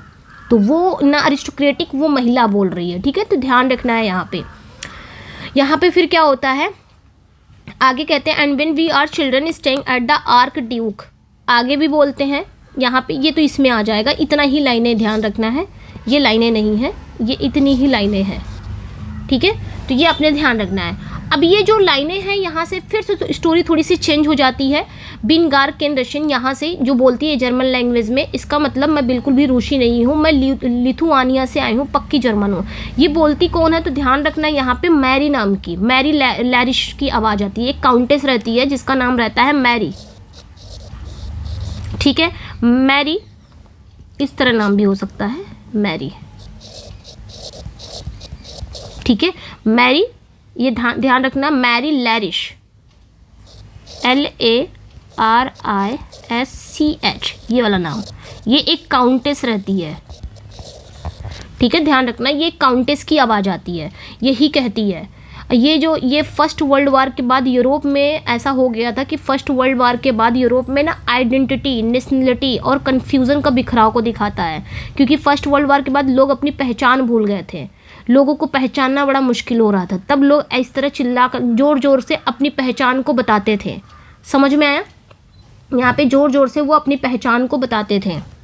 तो ये ध्यान रखना, मतलब यहाँ पे बोला जा रहा ना कि हम कॉफ़ी पिए, घंटों तक बात किए, तो शायद उनमें से कोई एक कैरेक्टर था जो ये बात कह रहा था, बिनगार केन रशियन, कि मैं बिल्कुल भी रशियन नहीं हूँ, रूसी नहीं हूँ, मैं लिथुआनिया से आई हूँ, मैं एक पक्की जर्मन हूँ, सच्ची जर्मन हूँ। तो शायद ये लाइनें ये मैरी लैरिश करके बोलती है, काउंटेस रहती है। ठीक है, ये जो लाइन है ऐसा क्यों बोला गया है, ये लाइन उस समय यानी कि जब फर्स्ट वर्ल्ड वार के बाद का जो समय था यूरोप में ना पहचान की मतलब जो आइडेंटिटी थी वो खतरे में थी, ठीक है, सीमाएं बदल रही थी, देश टूट रहे थे, लोग अपनी असली पहचान को लेकर कंफ्यूज्ड थे और उसे जोर शोर से बताने की कोशिश कर रहे थे अपनी पहचान को, ठीक है, जब वर्ल्ड वार के बाद ये सारी चीज़ें हुई थी।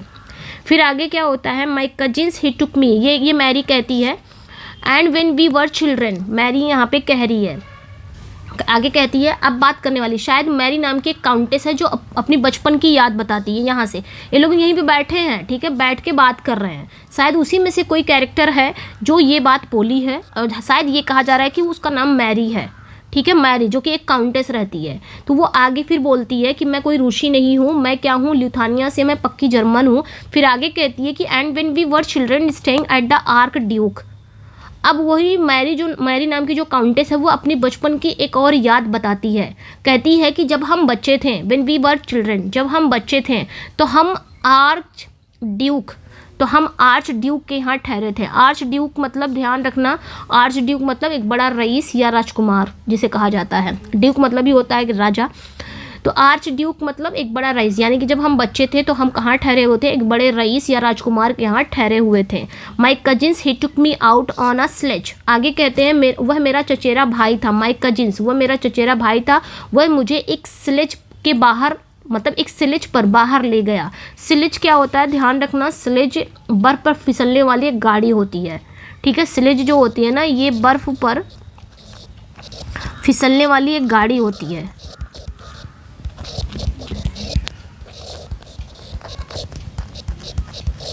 ठीक है, ये गाड़ी होती है स्लेज। तो इसने बताया कि जो मेरा कजिन है वो मुझे स्लेज पर बाहर ले गया, स्लेज मतलब उस गाड़ी पर बाहर ले गया। एंड फिर क्या कहती है, एंड आई वॉज फ्राइटेंड, और मैं डर गई थी। फिर उसे आगे कहती है, ही सेड, उसने कहा, मतलब मैं डर गई थी जब वो मुझे इस स्लेज बर्फ़ पर फिसलने वाली गाड़ी पर बाहर ले गया तो मैं बहुत ज़्यादा डर रही थी, लेकिन तभी उसने कहा, Marie hold on tight, Marie कसकर पकड़ो, एंड डाउन वी वेंट, और हम नीचे फिसल पड़े हैं, और हम एंड डाउन वी वेंट, और हम नीचे फिसल पड़े, ठीक है, तो ये सारी पास्ट की यादों को वो बता रही है। फिर आगे क्या कहती है, फिर ये सारी चीज़ें यहाँ तक वो पास्ट की यादों को बता रही है कि ये जो याद है ना ये उस बेजान वेस्टलैंड से बिल्कुल अलग है। आज की जो दुनिया में, आज के जो जनरेशन में हम लोग रह रहे हैं, ये वेस्टलैंड है, टी.एस. इलियट ने इसे ही कहा है वेस्टलैंड, बेजान वेस्टलैंड है ये। तो उससे काफ़ी अलग है ये जो यादें थी वर्ल्ड वार के फर्स्ट की यादें, ये बचपन की याद है जिसमें बहुत ज़्यादा थ्रिल था, फियर था, ट्रस्ट था। एक ऐसी दुनिया की याद है जो अब खो चुकी है, एक पुरानी व्यवस्थित दुनिया, पुराना यूरोप अब खो चुका है वर्ल्ड वार के बाद। तो पोइट्री का ये जो पार्ट है ना इस लाइन के साथ ख़त्म होता है, ध्यान रखना यहाँ पे, एक मिनट, पोइट्री का जो ये जो पार्ट है वो इस लाइन के साथ ख़त्म होता है। कहते हैं फिर आगे यहाँ पे, in the mountains there you feel free, ठीक है, आगे वो कहते हैं in the mountains there you feel free, यहाँ तक है। इस मतलब यहाँ पे पोइट्री का ये जो लाइन है, मतलब ये जो पार्ट है इस लाइन के साथ ख़त्म होता है कि पहाड़ों में वहाँ आप आज़ाद फील करते हो। मतलब ये जो लाइनें हैं ना ये शहर के घुटन भरे जीवन और मॉडर्न दुनिया की जो क्या बोल सकते हैं, इम्पटीनेस यानी कि बंजरता के जस्ट ऑपोजिट है। मतलब ये जो लाइनें ध्यान देते कि ये आज़ादी के एक पल को दिखाती है। मतलब आप कितने आज़ाद थे, वर्ल्ड वार के पहले लोग कितने आज़ादी थे, फ्रीली घूम रहे थे अपनी मूवमेंट को, हर एक मूवमेंट वो खुश थे। लेकिन उसके बाद क्या हुआ, शहर के घुटन भरे जीवन, मॉडर्न दुनिया की जो बंजरता है, ये सारी चीज़ें, भले ही वो पल थोड़ा डरावना था, यानी कि स्लेज की जो राइड मैंने किया था, स्लेज पर जो मैं राइड करी थी थोड़ा डरावना था, लेकिन ये उस आज़ादी की लालसा है जो अब वेस्टलैंड में ये सारी चीज़ें अब नहीं रही। ठीक है, यहाँ पे वो ऐसा बोल रही है, अब ये सारी चीज़ें नहीं रही। फिर आगे चलते हैं। I read much of night and go south in the winter, what are the roots that clutch, what branches grow out of is this stony rubbish, son of man, you can't say or guess for you know only a heap of broken image where the sun beats and the dead, the tree gives no shelter, the cricket no relief. तो आगे यहाँ पे फिर ये जो poetry का अगला जो पार्ट है ये वाला, यहाँ पे वेस्टलैंड के दिल में, मतलब वेस्टलैंड जो है, वेस्टलैंड के दिल में और गहराई तक ले जाता है। मतलब यहाँ पे पोएट अलग अलग आवाज़ों और टूटी फूटी यादों का यूज़ करके मॉडर्न दुनिया की स्पिरिचुअल बंजरता को दिखाते हैं इस वाले पार्ट में।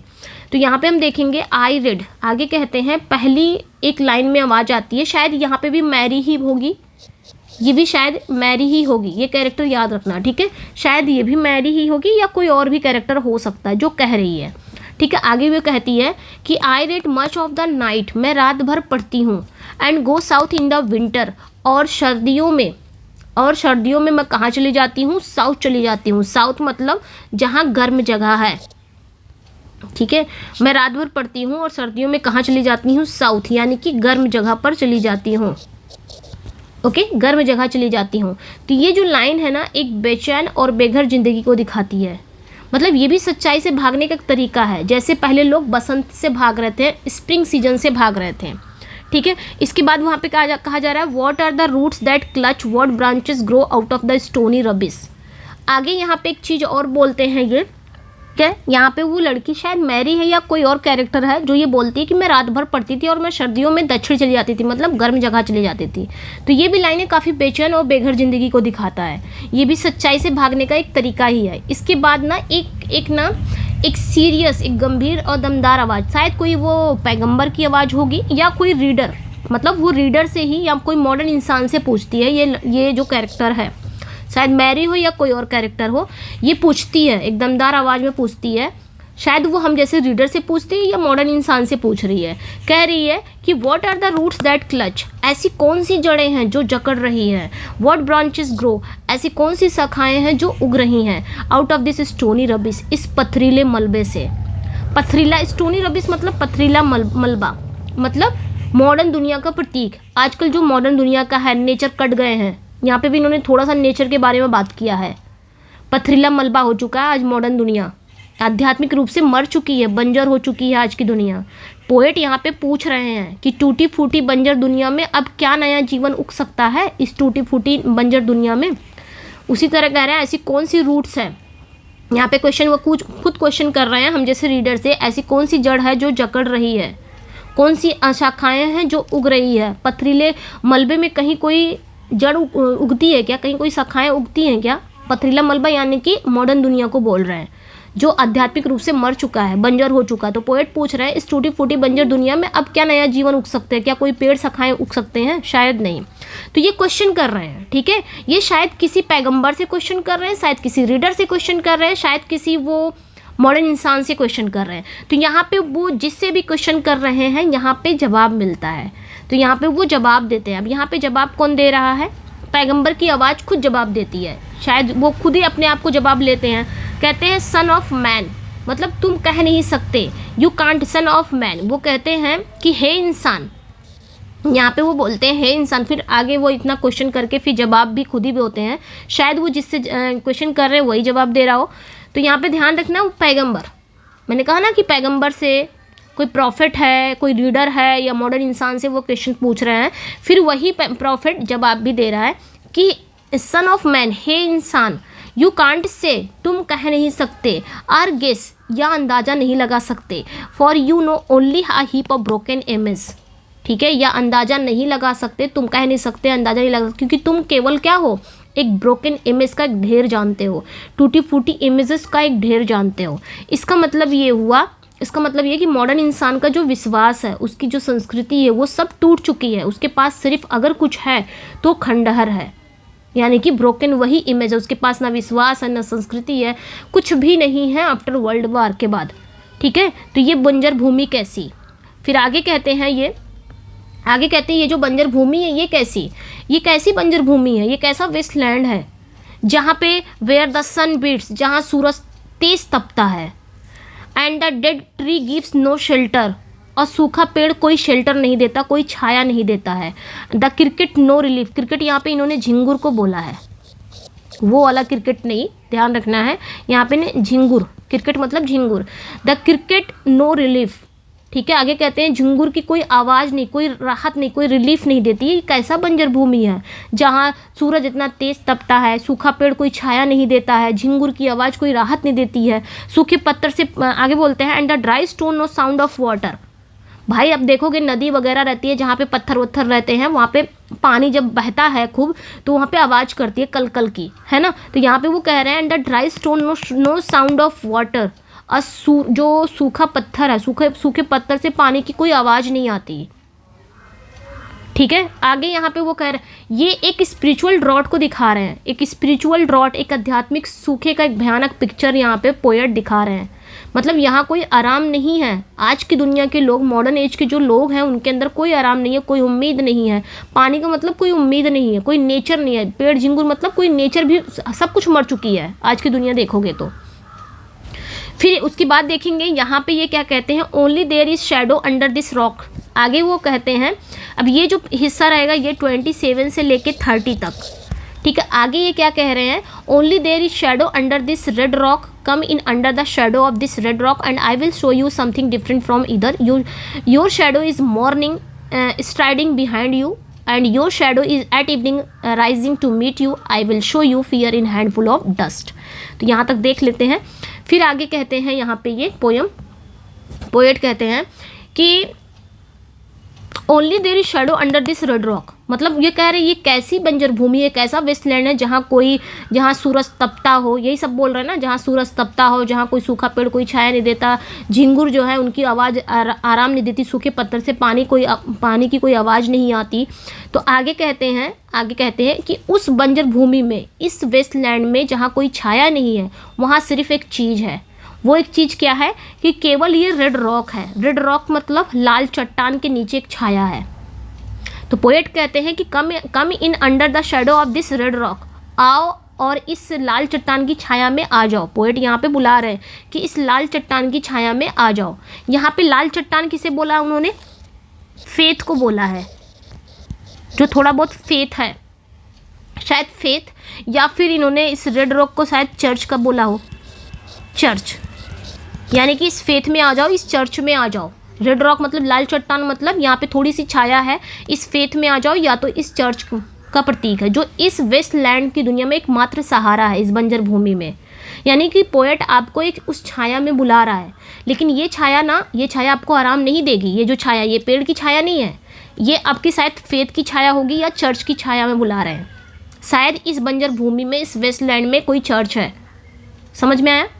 तो ये एकमात्र सहारा है, ये इस बंजर भूमि में एकमात्र सहारा है। पोएट आपको इस शैडो में बुला रहे हैं, लेकिन ये जो शैडो है ना, ये आपको आराम नहीं देगी, बल्कि आपको कुछ और ही दिखाएगी। ठीक है, आपको क्या दिखाएगी कि फिर आगे कहते हैं यहाँ पे, आई will show you something different from इधर, मैं तुम्हें कुछ अलग दिखाऊंगा। Your shadow at morning striding behind you, तुम्हारी जो सुबह की परछाई है। यहाँ पे देखिए, मॉर्निंग जो शैडो इन्होंने बोला है ना, ये पास्ट की बात ये करते हैं, जो हो चुकी है चीज़ें, पास्ट में जो चीज़ें हो गई हैं, वर्ल्ड वार वगैरह हो गया, उनकी बात कर रहे हैं। ठीक है, कह रहे हैं मैं तुम्हें कुछ दिखाऊंगा और मैं तुम्हें कुछ अलग दिखाऊंगा। ठीक है, क्या? Your shadow at morning striding behind you, इधर है ना, इधर your shadow at morning striding behind you, मतलब ना तुम्हारी सुबह की परछाई जैसी, यानी कि सुबह की परछाई मतलब पास्ट की। फिर आगे कहते हैं, or your shadow at evening, यहाँ पे इवनिंग इन्होंने फ्यूचर को कहा है। ठीक है, ध्यान रखना, यहाँ पे इवनिंग इन्होंने फ्यूचर को कहा है। याद ये तुम्हारी रोजमर्रा। फिर आगे कहते हैं, ना तुम्हारी सुबह की परछाई जैसी, ना तुम्हारी शाम की परछाई जैसी। शाम की परछाई मतलब फ्यूचर जैसी। फिर आगे कहते हैं कि यानी तुम्हारी रोजमर्रा की ज़िंदगी से बिल्कुल अलग होगा ये। ठीक है, क्या कहते हैं, तुम्हारी रोजमर्रा की ज़िंदगी से बिल्कुल अलग होगा। आई will show you fear a handful of dust. आगे कहते हैं, आई will show you fear in a handful of dust, मतलब मैं तुम्हें मुट्ठी भर धूल में डर दिखाऊंगा। सबसे इंपॉर्टेंट लाइन है ये। मुट्ठी भर धूल का मतलब क्या हुआ, हैंडफुल ऑफ डस्ट का मतलब क्या हुआ, मौत, डेथ।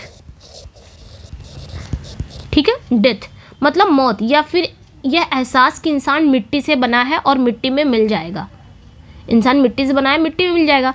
इस बंजर भूमि में स्पिरिचुअल नॉलेज आराम नहीं देता, यानी कि जो सच्ची आध्यात्मिकता है ना, वो आराम नहीं बल्कि डर लाती है। और ये डर कि हम कितने खाली हैं, कितने मॉडल हैं, कितने टूटे हुए हैं। अगर सच में स्पिरिचुअल जो नॉलेज है, जैसे कि हम रिलीजन वगैरह में नॉलेज रखते हैं, उस पर फेथ रखते हैं, चर्च वगैरह में विश्वास रखते हैं, तो वहाँ पे होता है कि अच्छा कर्म करोगे तो स्वर्ग जाओगे, बुरा कर्म करोगे तो नर्क जाओगे। तो वहाँ पे ये भी सिखाया जाता है कि मरना है एक दिन, और मिट्टी से बना इंसान मिट्टी में ही जाएगा।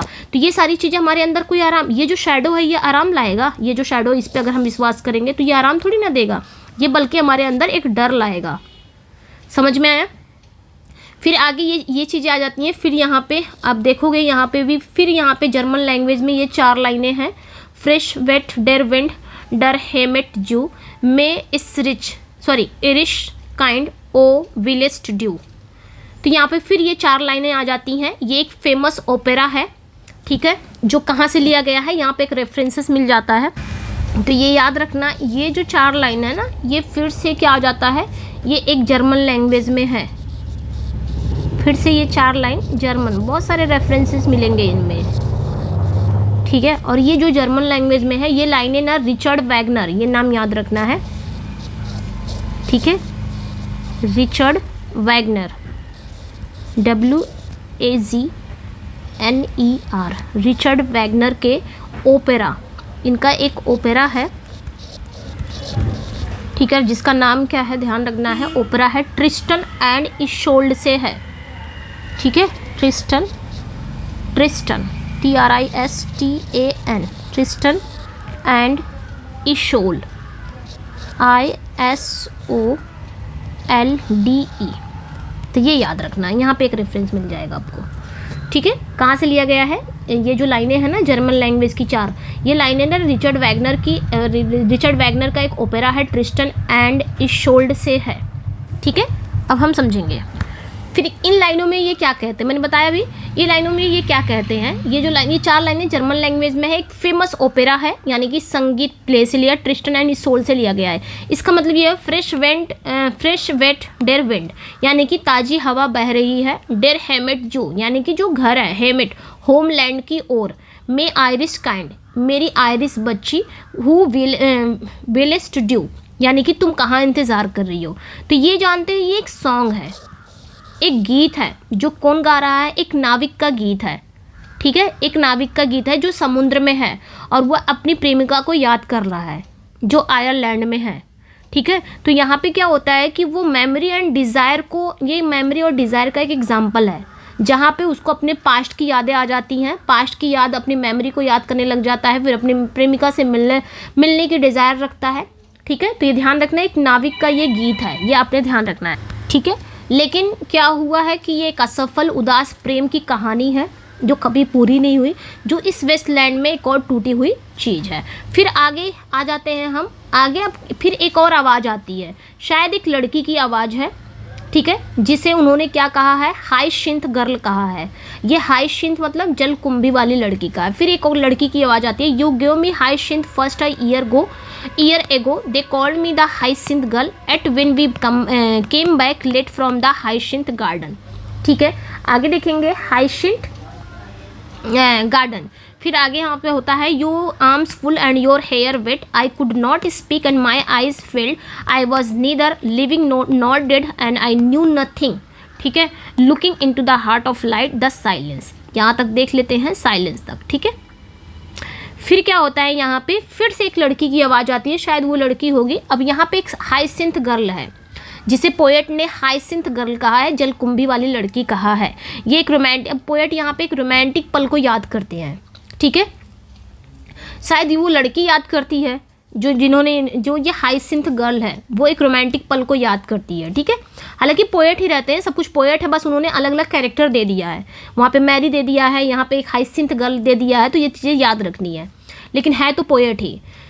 तो ये एक रोमांटिक पल को वो याद करते हैं। यहाँ से क्या कहते हैं कि you give me hyacinth first year एगो, मतलब तुमने मुझे 1 साल पहले पहली बार हाइसिंथ दिया था। वो लड़की बोलती है, मतलब वो लड़की अपने रोमांटिक पल को याद करती है और कहती है कि तुमने मुझे 1 साल पहले पहली बार क्या दिया था, एक फूल दिया था। उस फूल का नाम क्या था, हाइसिंथ। हाइसिंथ एक जलकुंभी वाला फूल है, ठीक है। They call me the hyacinth girl, वे मुझे जलकुंभी वाली लड़की कहते थे। वो लड़की याद कर रही है, अपने लवर को भी याद कर रही है और अपने किसी मोमेंट को याद कर रही है, प्यार वाले मोमेंट को, कि तुमने मुझे एक साल पहले तुमने मुझे फूल दिया था, वो फूल था हाइसिंथ का, और वो मुझे ना, तभी से वो मुझे हाइसिंथ गर्ल कहते हैं, जलकुंभी वाली लड़की कहते हैं।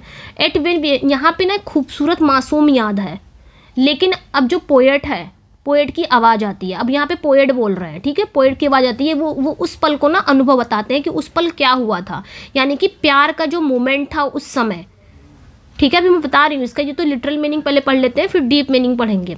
यानी कि जो प्यार का मोमेंट है, पोएट यहाँ पे अपने प्यार के मोमेंट को याद कर रहे हैं। अब यहाँ पे पोएट बोलते हैं यहाँ पे, yet when we came back, फिर भी जब हम, late from the hyacinth garden, फिर यहाँ पे कह रहे हैं कि फिर भी जब हम हाइसिंथ गार्डन से देर से वापस आए। हाइसिंथ गार्डन मतलब जलकुंभी वाले बागीचे से हम देर से वापस आए। योर आर्म्स फुल, तुम्हारी जो बाहें थीं वो भरी थीं। किससे भरी हुई थी? फूलों से भरी हुई थी। किससे? हाइसिंथ फूलों से भरी हुई थी। योर हेयर वेट, तुम्हारे बाल जो थे वो गीले थे। आई कुड नॉट स्पीक, मैं बोल नहीं सका। आई कुड नॉट स्पीक, मैं बोल नहीं सका। यहाँ पे राइटर बोल रहे हैं, पोएट बोल रहे हैं। एंड माई आइज फेल्ड, और मेरी आंखें क्या हो गई? देख नहीं सकी। आई was neither living nor dead, मैं ना तो जिंदा था ना ही मरा हुआ था। एंड आई नो नथिंग, और मुझे कुछ भी नहीं पता था। Looking into the heart of light, ठीक है, फिर क्या है? मैं क्या बना? मैं हार्ट ऑफ लाइट में था, मतलब प्रकाश के उस सेंटर में था। द साइलेंस, यानी कि मैं उस सन्नाटे में देख रहा था। तो यहाँ पे पोएट जो कह रहे हैं ये मॉडर्न इंसान की सबसे बड़ी ट्रेजेडी है। इसका गहरा मतलब ये हुआ, इसमें पोएट क्या कह रहे हैं, ये मॉडर्न जो इंसान है, जो हम जैसे मॉडर्न इंसान है, ठीक है, उसकी सबसे बड़ी ट्रेजेडी है ये है कि जब उसे सच्चा प्यार या जीवन का एक गहरा पल भी मिलता है तब भी वो नम हो जाता है, सुन्न हो जाता है। अगर उसको सच में सच्चा प्यार मिल रहा हो या जीवन का कोई प्यार वाला मोमेंट भी मिल रहा हो तब भी वो क्या हो जाता है? उस पल में नम, सुन्न हो जाता है। वो कुछ भी महसूस करने में, प्यार करने में या उस पल जीने में अनेबल है। क्यों अनेबल है भाई? क्योंकि आजकल का जो प्यार है, इंसान कहाँ भरोसा करता है? भरोसा करता है क्या? नहीं भरोसा करता। ना वो महसूस करने में भरोसा करता है, ना प्यार करने में। कहीं ना कहीं डाउट रहता है। आजकल के लोगों में देखो कितने डाउट हैं, बहुत सारे डाउट हैं। वो उस पल को जीने में अनेबल है। वो ना तो जिंदा है ना ही मुर्दा। वो प्यार के उस पल में ना बस क्या फील करता है? एकदम खालीपन फील करता है। तो ये भी पार्ट दिखाता है कि वेस्टलैंड के जो लोग हैं, वेस्टलैंड यानी कि जो मॉडर्न एज के जो लोग हैं, वो भावनाओं से इतना कट चुके हैं, इमोशन से इतना कट चुके हैं कि वो प्यार भी नहीं कर सकते। मतलब उनके अंदर इमोशन भी कट चुकी है, इमोशन भी मर चुका है। आजकल के लोगों को देखते हो ना, कोई प्यार में मार दे रहा है, कहाँ रह गया इमोशन? है इमोशन? किसी पे भरोसा नहीं कर सकते। तो वही चीज़ है, लोग भावनाओं से भी कट चुके हैं वेस्टलैंड। इसी को तो टी.एस. इलियट ने वेस्टलैंड कहा है मॉडर्न एज को, कि प्यार भी नहीं है वहाँ पे अब। फिर आगे देखेंगे। अब ये जो लाइनें हैं, यहाँ से ना वो एक ना फॉर्चून टेलर का मजाक बनाते हैं यहाँ से लाइनों में। तो ये लाइनें याद रखनी है 43 से लेके 46 तक। ये जो लाइनें हैं ना, इसमें जो लाइनें ना 43 से 46, यहाँ पे उन्होंने एक ना भविष्यवक्ता के बारे में बताते हैं कि आजकल दुनिया कहाँ पे चल रही है, किस पे दुनिया अपना विश्वास दिखा रही है। भगवान पे तो विश्वास है ही नहीं किसी का, अब दुनिया किसके पीछे भाग रही है। तो यहाँ पे ध्यान रखना है, यहाँ पे एक लाइन है, ओड एंड लियर डैश मियर। तो ये भी एक जर्मन लाइन से, ये वाला जो पार्ट है ये भी जर्मन लाइन से ही स्टार्ट होता है, ठीक है। जर्मन लैंग्वेज ये भी है, जर्मन लाइन से स्टार्ट होता है। ये भी कहाँ से लिया गया है? उसी ट्रिस्टन और इसोल्ड ओपरा से ही है, ध्यान रखना है, ठीक है। तो यहाँ पे ये कहते हैं, इसका मतलब ये हुआ कि सुनसान है, खाली है, समंदर है। इसका मतलब ये हुआ, ओड एंड लियर डैश मियर, मतलब सुनसान और खाली है समंदर।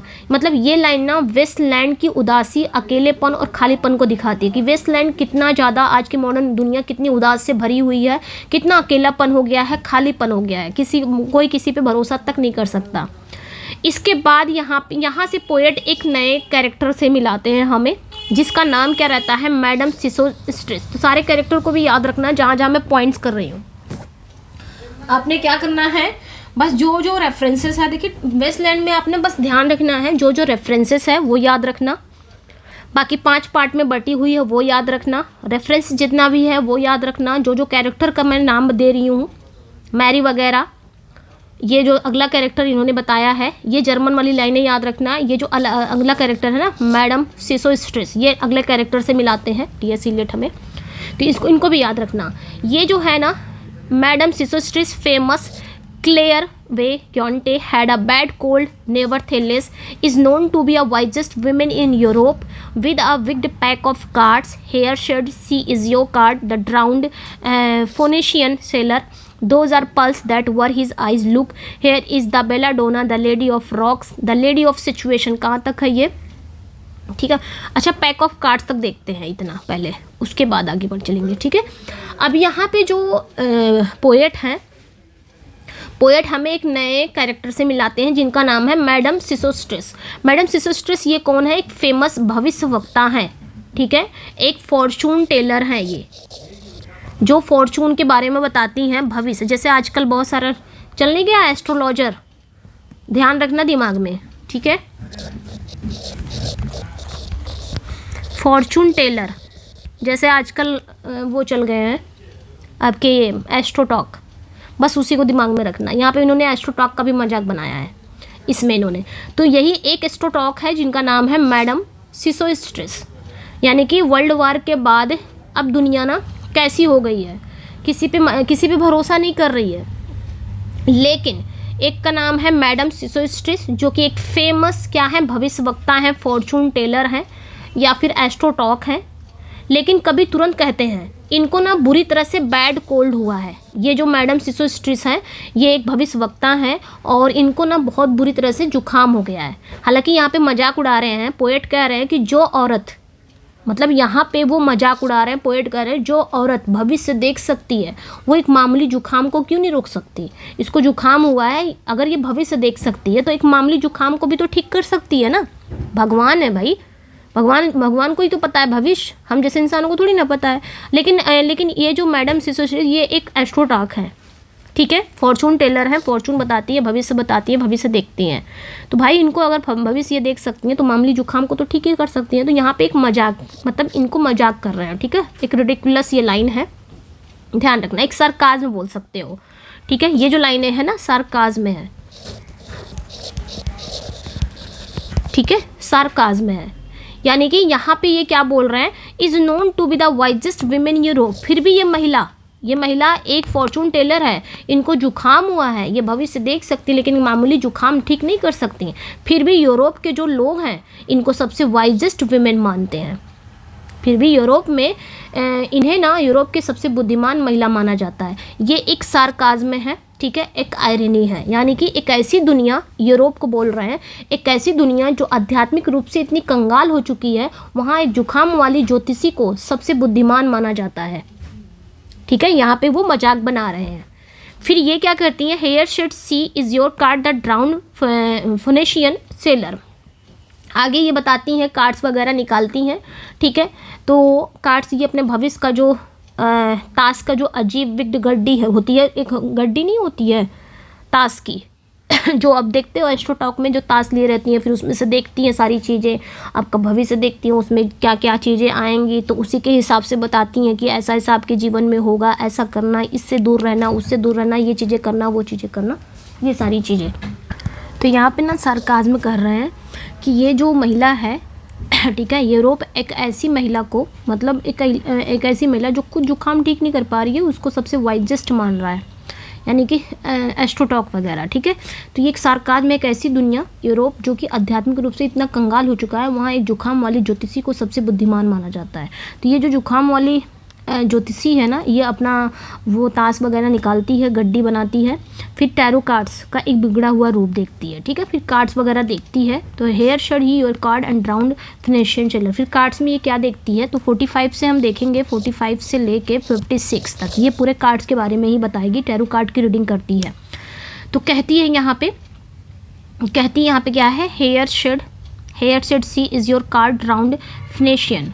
ठीक है, Phoenician sailor, those are pearls. देखिए ये जो लाइनें हैं ना, दोज आर पल्स, यहाँ पे फिर से एक रेफरेंस देखने को हमें मिलता है दोज आर पल्स में।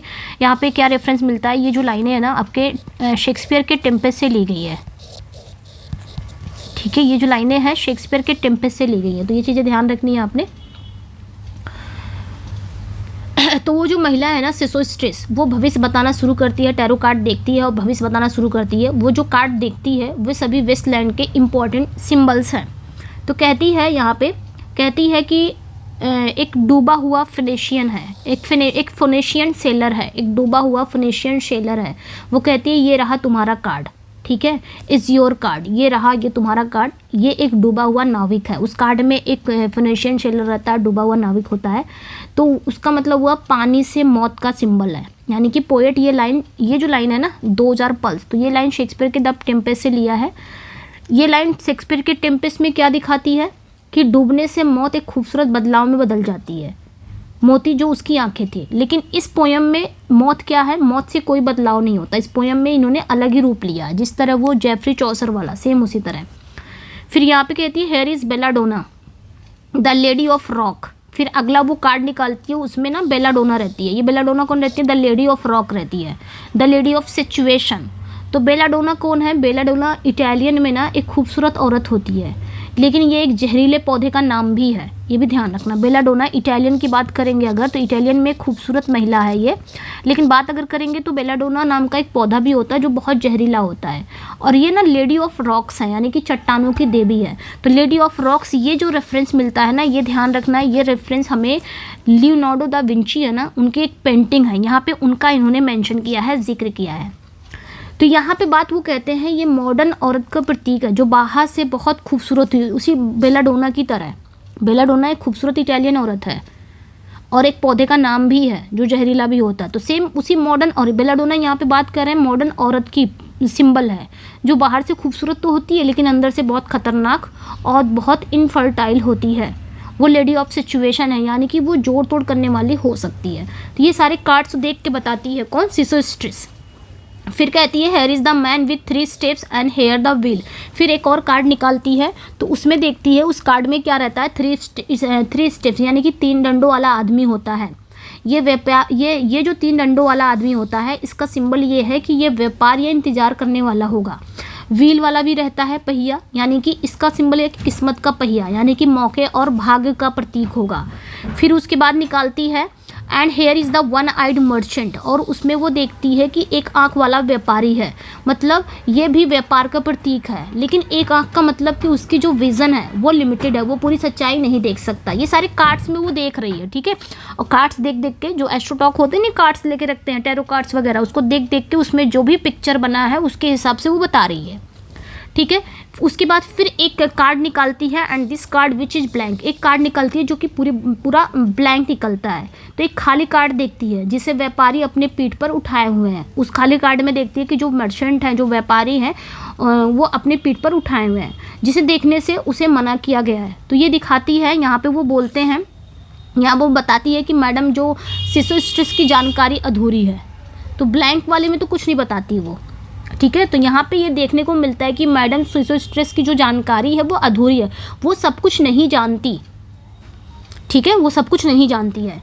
तो ये ध्यान रखना है। जैसे आजकल क्या होता है कि मॉडर्न एज में हम देखेंगे, हम भगवान पे ज़्यादा भरोसा नहीं करते, गॉड पे सीधा डायरेक्ट हमारा कनेक्शन नहीं होता। हम किसी एस्ट्रोटॉक पे भरोसा करते हैं, हमारे फ्यूचर के बारे में बता दो, और हम उस पर बिलीव भी करते हैं, जो वो करते हैं हम करते भी हैं। इतना हमारा मतलब इतना ज़्यादा वो हो गया है कि हमारा जो बिलीव है, हमारा जो फेथ है वो कहाँ आ गया है। हम ऐसे, अगर वो एस्ट्रोटॉक हैं तो वो अपना भी फ्यूचर अच्छा बना सकते थे ना, अगर वो भविष्य इतना ही देख सकते हैं तो। यहाँ पे टी.एस. इलियट ने मजाक बनाया है, तो ये चीज़ें ध्यान रखनी है। अब यहाँ से जो लाइनें हैं 54 से लेके 59 लाइन तक हम देखेंगे। यहाँ पे वो चेतावनी देते हैं, कहते हैं, यहाँ पे हम देखेंगे, ठीक है। आगे वो कहते हैं, आगे क्या कहते हैं, आई डू नॉट फाइंड, ठीक है, I do not find the hanged man fear death by water, I see crowds of people walking round in a ring, thank you if you see dear Mrs Equitone, tell her I bring the horoscope myself, one must be so careful these days. आगे ये कहते हैं, ये सबसे important line है, ध्यान रखना है, मुझे द हैंग्ड मैन यानी कि लटका हुआ आदमी नहीं मिल रहा है। अब वो टैरो कार्ड में देखती है कि सारे टैरो कार्ड में वो देख रही है, तो एक जगह देख रही है कि एक टैरो कार्ड में हैंग्ड मैन है, यानी कि लटका हुआ आदमी, वो नहीं मिल रहा है। तो टैरो कार्ड में हैंग्ड मैन एक वो जो टैरो कार्ड है ना, उसमें जो हैंग्ड मैन है यानी कि जो लटका हुआ आदमी है, वो जो पिक्चर है ना, वो बहुत इंपॉर्टेंट कार्ड है। ये जो कार्ड है ना, ये किसको दिखाता है, सेक्रीफाइस को दिखाता है, त्याग को दिखाता है। जैसे कि जीसस क्राइस्ट, जैसे कि जीसस क्राइस्ट, उन्होंने दूसरों के लिए अपनी जान दे दी। तो उस एक कार्ड में इसको ना जो सिसोस्ट्रिस थी उसको वो कार्ड नहीं मिल रहा है जिसमें हैंग्ड मैन था, लटका हुआ आदमी था। तो मैडम सिसोस्ट्रिस ये कार्ड नहीं मिलता। इसका मतलब कि मॉडर्न जो दुनिया है वेस्टलैंड में बलिदान या आध्यात्मिक त्याग की कोई जगह नहीं है। आजकल अगर देखोगे, अगर कोई त्याग भी दे रहा है, ठीक है, जैसे कि जीसस क्राइस्ट ने दिया था दूसरों के लिए, वो जान तक दे गए। उस समय तो समझ में चीज़ें आती है, लेकिन मॉडर्न एज में अगर हम किसी के लिए जान देंगे तो वो कोई बलिदान की कोई कीमत नहीं है, कोई जगह ही नहीं बची है आजकल के मॉडर्न एज में।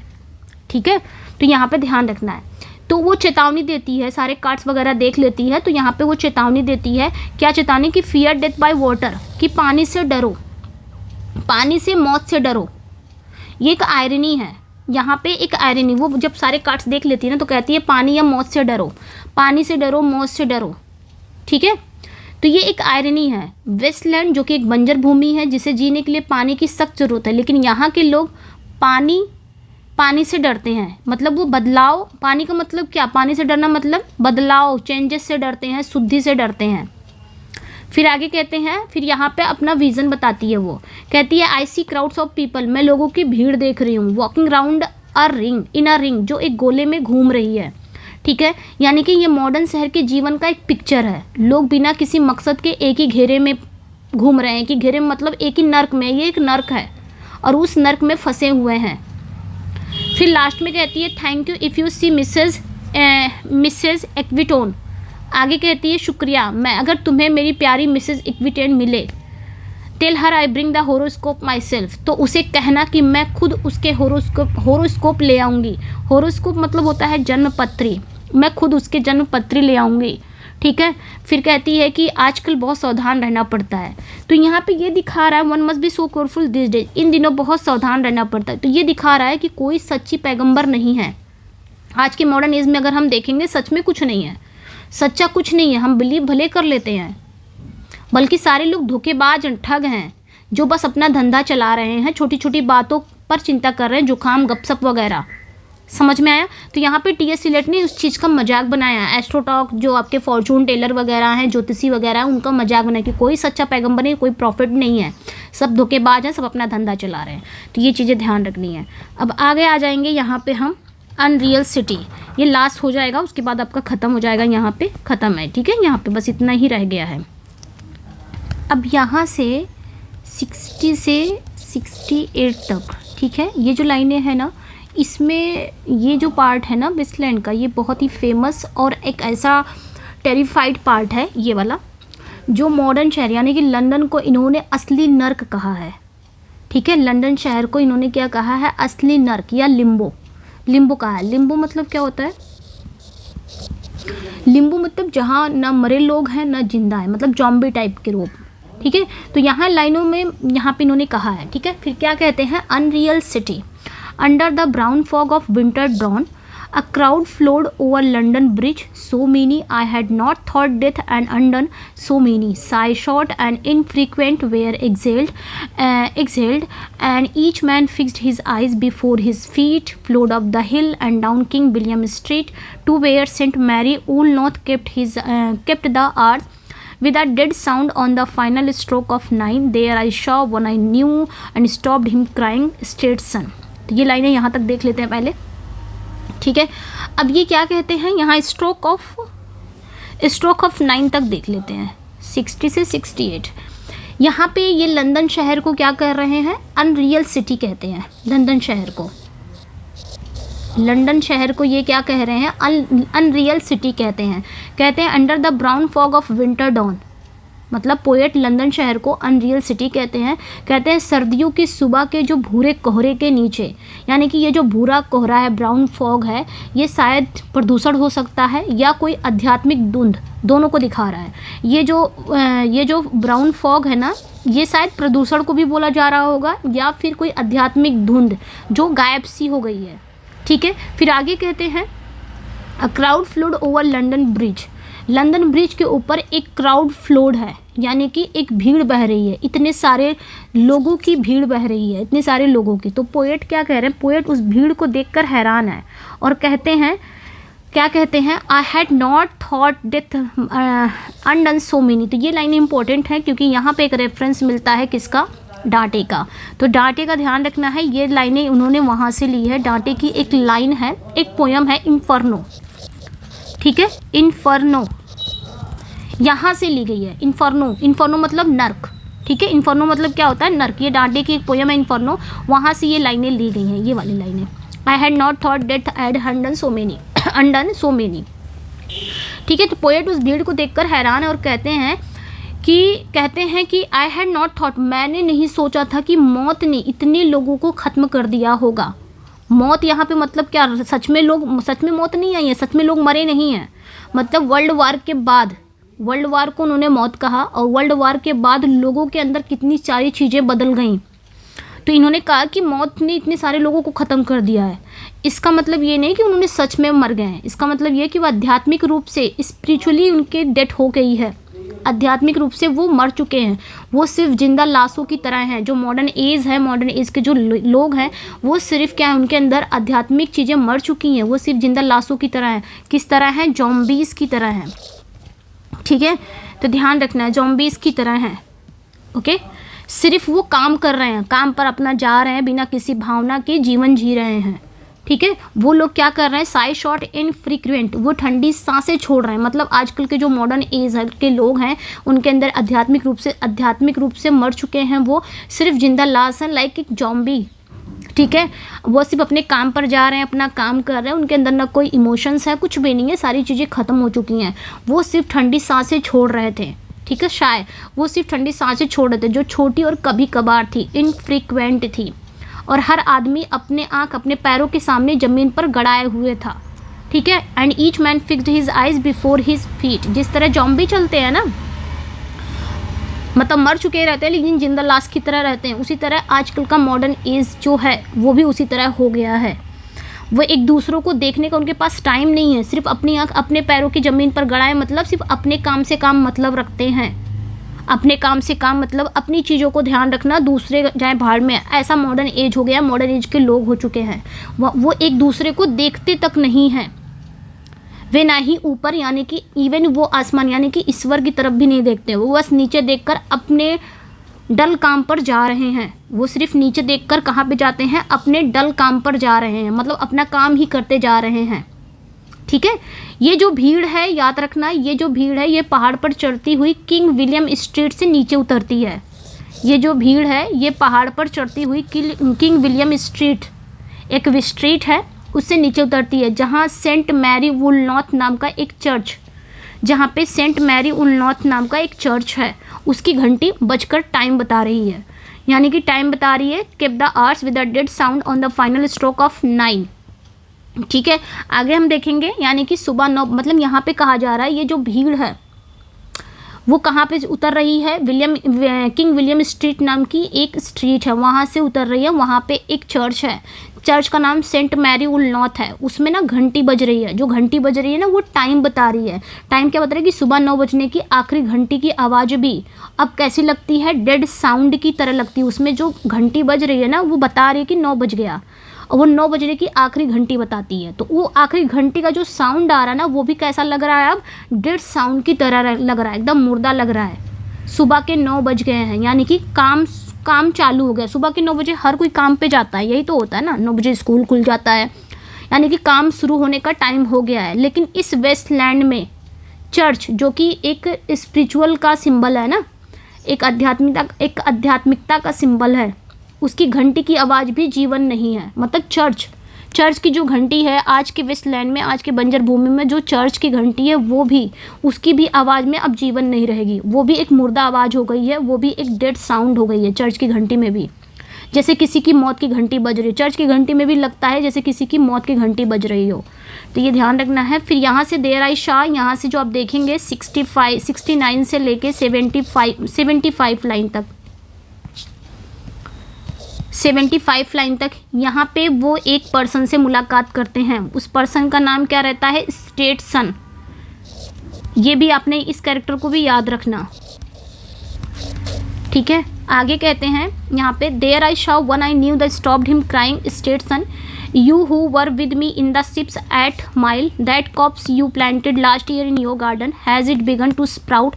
Will it bloom this year, or has the sudden frost disturbed its bed? Oh, keep the dog for hence that friend to me, or with his nails he will dig it up again. यहाँ तक देखते हैं, ये आपकी 76 line है, ठीक है। इसको देखते हैं, पहले इतना देख लेते हैं। फिर आगे क्या कहते हैं पोएट, कहते हैं there I saw one I knew, उस मुर्दा भीड़ में कभी को ना एक जाना पहचाना चेहरा दिखता, मतलब आज के मॉडर्न एज में इसको मुर्दा भीड़ कह रहे हैं। तो यहाँ पे वो ना एक जाना पहचाना चेहरा देखते हैं। कहते हैं there I saw one I knew, वहाँ मैंने किसी को देखा जिसे मैं जानता था, आई न्यू जिसे मैं जानता था, एंड स्टॉप्ड, मैंने उसे रोका, क्राइंग जोर से बोला, मैंने उसे रोकते हुए पुकारा, स्टेटसन। स्टेटसन, स्टेटसन नाम का एक आम आदमी है, ठीक है। ये जो स्टेटसन नाम का ये अगला कैरेक्टर है। स्टेटसन जो है एक कॉमन मैन है, ठीक है, एक कॉमन मैन है, एक आम आदमी है, किसी भी आम आदमी का ये सिंबल हो सकता है स्टेट्समैन। तो ये कहते हैं उसे देखे हैं इस मुर्दे जीवन में, इस वेस्टलैंड में, वेस्टलैंड मतलब इस बंजर भूमि दुनिया में वो देखते हैं। तो एक आदमी उनको दिखता है, स्टेटसन, कोई कॉमन मैन है, वो उसे देखते हैं, जाना पहचाना चेहरा देखते हैं और उसे रोकते हुए पुकारते हैं, स्टेटसन। तो पोएट जो है ना, इससे बहुत अजीब से सवाल पूछते हैं। क्या पूछते हैं? जिसमें वो पास्ट और प्रेजेंट को मिला के क्वेश्चन पूछते हैं, ठीक है, इस पर्सन से, स्टेटसन से। कहते हैं you who were with me in the ship at Mylae, तुम वही हो ना, कहते ना तुम वही हो ना जो मेरे साथ माइल के जहाज़ों पर थे। माइल यहाँ पे जो है ना एक पुरानी लड़ाई है, एक वॉर है, एक वॉर का नाम है, ठीक है, माइल, ठीक है, लड़ाई का नाम है। पोएट अपने दोस्त को ना एक ना एंशियंट सोल्जर समझ रहे हैं। इस स्टेटसन को क्या समझ रहे हैं? इनको लग रहा है कि ये मेरा कोई प्राचीन सैनिक है, मेरा कोई दोस्त है, प्राचीन सैनिक है, जो ये दिखाता है कि इस बंजर भूमि में समय भी अब टूट चुका है, ठीक है, इस मॉडर्न एज में जो समय है वो भी अब टूट चुका है, लोग अब क्या हो चुके हैं, ठीक है। फिर कहते हैं यहाँ पे वो क्वेश्चन कर रहे हैं उस स्टेटसन को, उस पर्सन से, कॉमन मैन से, एक अजीब सा सवाल पूछते हैं कि तुम मेरे साथ माइल के जहाज़ों पर थे ना, यानी कि एक पुरानी लड़ाई का नाम है, जब पोएट अपने उनके दोस्त एक प्राचीन सैनिक समझ रहे हैं। फिर कहते हैं, फिर उसे एक सवाल पूछते हैं, फिर वो सबसे अजीब सवाल पूछते हैं। कहते हैं that corpse you planted last year in your garden, वो जो कॉप्स है यानी कि वो जो लाश है जो तुमने पिछले साल अपने बागीचे में लगाई थी, has it begun to sprout, क्या वो उगनी शुरू हो गई है? स्प्राउट मतलब उगनी, क्या वो उगनी शुरू हो गई है? Will it Bloom this year, क्या वो इस साल खिलेगी? और has the sudden Frost disturbed it's bed, क्या ये अचानक पड़े? देखिए यहाँ पे फ्रॉस्ट को याद रखना पाला होता है, वो जो पाला वगैरह पड़ता है ना, ये फसल बर्बाद हो जाती है। तो क्या अचानक पड़े पाले, यानी कि अचानक से जो पाला पड़ा था, अचानक जो ठंड था, उससे क्या उसकी जो बेड है, उसकी जो क्यारी है वो ख़राब कर दिया? अचानक पाला जो पड़ा उससे उसकी जो क्यारी है वो ख़राब हो गया? यहाँ पे उन्होंने ये पूछा है, ठीक है। फिर यहाँ पे वो कहते हैं कि oh keep the dog far hence that friend to men. आगे मतलब यहाँ पे ये कहते क्या है, पोएट पूछ रहे हैं क्या, फिर यहाँ पे इसका ना डीप मीनिंग है। पोएट पूछ रहे हैं क्या इस मरी हुई दुनिया में दोबारा से रीबर्थ की कोई उम्मीद है? मतलब जो मॉडर्न एज इस समय हो गया, आफ्टर वर्ल्ड वार जो मॉडर्न एज हो गया, इसमें क्या दोबारा से कोई पुनर्जन्म होगा? क्या मौत से क्या किसी की अगर मौत हो जाती है तो उससे नया जीवन मिल सकता है? जैसे पुराने ज़माने में लोग अच्छी फसल के लिए क्या करते थे, देवताओं को बलि देकर उन्हें ज़मीन में गाड़ देते थे, जैसे कि जीसस क्राइस्ट को दफनाने के बाद वह फिर से जी उठे थे। लेकिन पोएट का सवाल थोड़ा पागलों जैसा है, वो कह रहे हैं लाश को उगाना, कॉर्प्स यानी कि लाशों को उगाना, ये उनकी ना डिस्प्रेशन को दिखाता है इलियट साहब के। फिर यहाँ पे वो एक चेतावनी देते हैं, एक वार्निंग देते हैं कि oh keep the dog far hence that friend to men, कि अरे उस कुत्ते को दूर रखना जो इंसानों का दोस्त होता है, और with his nails he will dig it up again, नहीं तो वो क्या करेगा, वो अपने पंजों से उस लाश को फिर से खोद कर निकाल देगा। तो यहाँ पे कुत्ता जो डॉग के बारे में इन्होंने बताया ना, ये कई चीज़ों का सिंबल हो सकता है। शायद इंसान का जो अंतर आत्मा है उसको भी वो बोल रहे हैं, शायद भगवान को बोले। तो पोएट को डर है कि अगर लाश को बहुत जल्दी खो दिया गया तो वो उग नहीं पाएगी, यानी कि पुनर्जन्म, रीबर्थ का मौका यहाँ पे वो ढूंढ रहे हैं। फिर ये लास्ट लाइन है, यू हिपोक्राइट लेक्चर मॉन सिम्बलेबल मॉनफियरी। तो ये जो लाइनें हैं ना, ध्यान रखना है यहाँ पे, ये भी एक लाइन फ्रेंच की लाइन है, ये एक फ्रेंच लाइन है, ठीक है, ये एक फ्रेंच लाइन है, इसको याद रखना। ओके, यहाँ पे कहते हैं, पोएट कह रहे हैं, यू हिपोक्राइट लेक्चर, यानी कि तुम पाखंडी रीडर, मेरे जैसे दिखने वाले मेरे भाई। अचानक पोएट्स मतलब पोइट्री से बाहर निकलकर सीधे पढ़ने वाले, यानी कि आप और हम पर उंगली उठा रहे हैं, अटैक कर रहे हैं। वे कहते हैं कि तुम जो हम लोग को कह रहे हैं, पोएट टी.एस. इलियट कह रहे हैं हम लोग को, ठीक है, सीधे पढ़ने वाले। अचानक पोइट्री से वो बाहर निकलकर डायरेक्ट जो पढ़ रहा है इसको, उस रीडर को कह रहे हैं कि तुम हिपोक्राइट रीडर हो, पाखंडी रीडर हो। पोएट कहते हैं कि तुम ये जो कविता पढ़ रहे हैं ना, तुम भी पाखंडी हो। हम लोग को कह रहे हैं तुम भी पाखंडी, तुम भी स्टेटसन की तरह, उस मुर्दा भीड़ की तरह ही हो, तुम भी आध्यात्मिक रूप से मर चुके हो और तुम इस वेस्टलैंड का हिस्सा हो। ये सिर्फ कविता की नहीं, तुम्हारी सच्चाई है। यहाँ पे पोएट कह रहा है ये सिर्फ पोइट्री की सच्चाई नहीं, ये तुम्हारी सच्चाई है, ठीक है। तो ये चीज़ें ध्यान रखना है। लास्ट में पोएट ये कहते हैं, लास्ट में पोएट सीधे रीडर पर उंगली उठाते हैं, वो रीडर को पाखंडी रीडर कहते हैं। इसका मतलब ये सिर्फ कहानी नहीं है, बल्कि ये हम जैसे लोगों की सच्चाई है, मॉडर्न एज की सच्चाई है। हम सभी इसी वेस्टलैंड का पार्ट हैं। तो ये जो पोयम है ना, ये पोयम मॉडर्न जीवन का जो खालीपन है, जो स्पिरिचुअल ड्रॉट को दिखाती है, आध्यात्मिक सूखेपन को दिखाती है ये पोयम, ठीक है। तो ये चीज़ें ध्यान रखनी है। और अगर बात करेंगे हम, ठीक है, यहाँ से बस ये आपका ख़त्म हो गया, फर्स्ट पार्ट था इसका, काफ़ी बड़ा हो गया। बड़ा इसलिए हो गया क्योंकि हमने टी.एस. इलियट का बायोग्राफिकल वाला भी पढ़ा था ना, इसी वजह से ये बड़ा हो गया, ठीक है। तो ये ध्यान रखना है। एक चीज़ और ध्यान रखना है, ये जो लाइनें हैं ना, ये वाली लाइनें, इसका रेफरेंस मिलता है, इसका ध्यान रखना, ये इन्होंने कहाँ से लिया है। तो एक फ्रेंच लाइन है ना, ध्यान रखना है, एक फ्रेंच पोएट थे,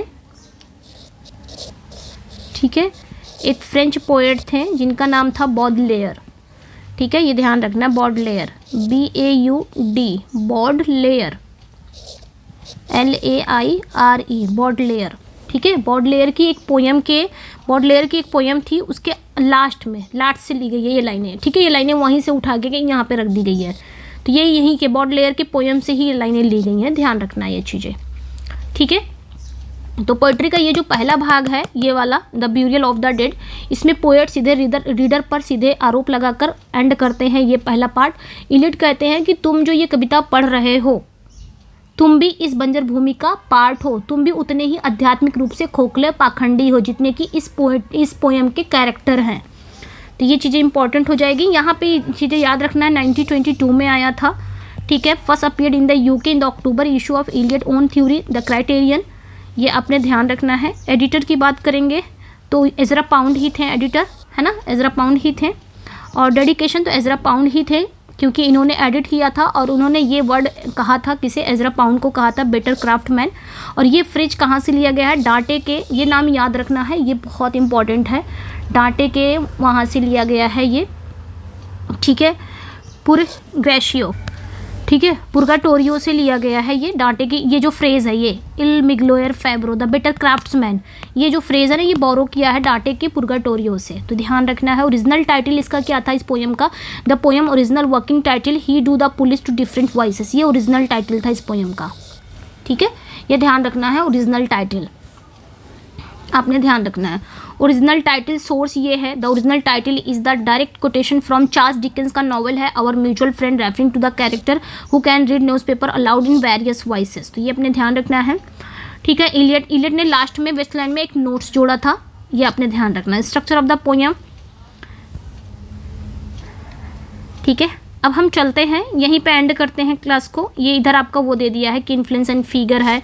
जैसे एक चीज़ ध्यान रखना है, जैसे कि ये जो चार्ल्स डिकेंस का था ना, ये वाला चार्ल्स डिकेंस, जैसे ओरिजिनल टाइटल सोर्स की बात अगर है तो ये जो इसका जो मूल मतलब इसका जो ओरिजिनल टाइटल है वो चार्ल्स डिकेंस का एक नॉवल था जिसका नाम क्या था, आवर म्यूचुअल फ्रेंड, ठीक है, वहाँ से लिया गया है, सीधा एक कोटेशन है। और इस नॉवल का, ये जो नॉवल है ना, इस नॉवल का एक कैरेक्टर है, एक कैरेक्टर स्लॉपी के बारे में है, ठीक है, एक कैरेक्टर है स्लॉपी के बारे में, जो अलग अलग आवाज़ों में अखबार पढ़कर सुना सकता है। ठीक उसी तरह वेस्टलैंड में भी अब देखोगे, मैंने पे पढ़ाया फर्स्ट पार्ट, उसमें अलग अलग आवाज़ें, मल्टीपल वॉइसेस का यूज़ किया गया है। मैंने कहा ना शायद ये वॉइसेस अलग अलग आवाज़ आई है, तो शायद मैरी की होगी। ठीक है, तो ये चीज़ें ध्यान रखनी है आपने, बाकी सब इम्पॉर्टेंट है। और ये ध्यान रखना, इलियट ने क्या किया था, इलियट ने इस पोएम के लास्ट में एक फेमस नोट्स जोड़े थे, नोट्स ऑन द वेस्टलैंड। और इसका जो प्रैक्टिकल कारण ये था कि जब ये पोएम को बोनी एंड लिवराइट द्वारा किताब के रूप में छापा जा रहा था, तो जो पब्लिशर था, पब्लिशर को खाली यानी कि ब्लैंक पेजेस को भरने के लिए कुछ मटेरियल चाहिए थे। बाद में ये नोट्स पोइट्री को समझने के लिए एक इम्पॉर्टेंट बन गया, एक महत्वपूर्ण बन गया। ठीक है, तो ध्यान रखना है।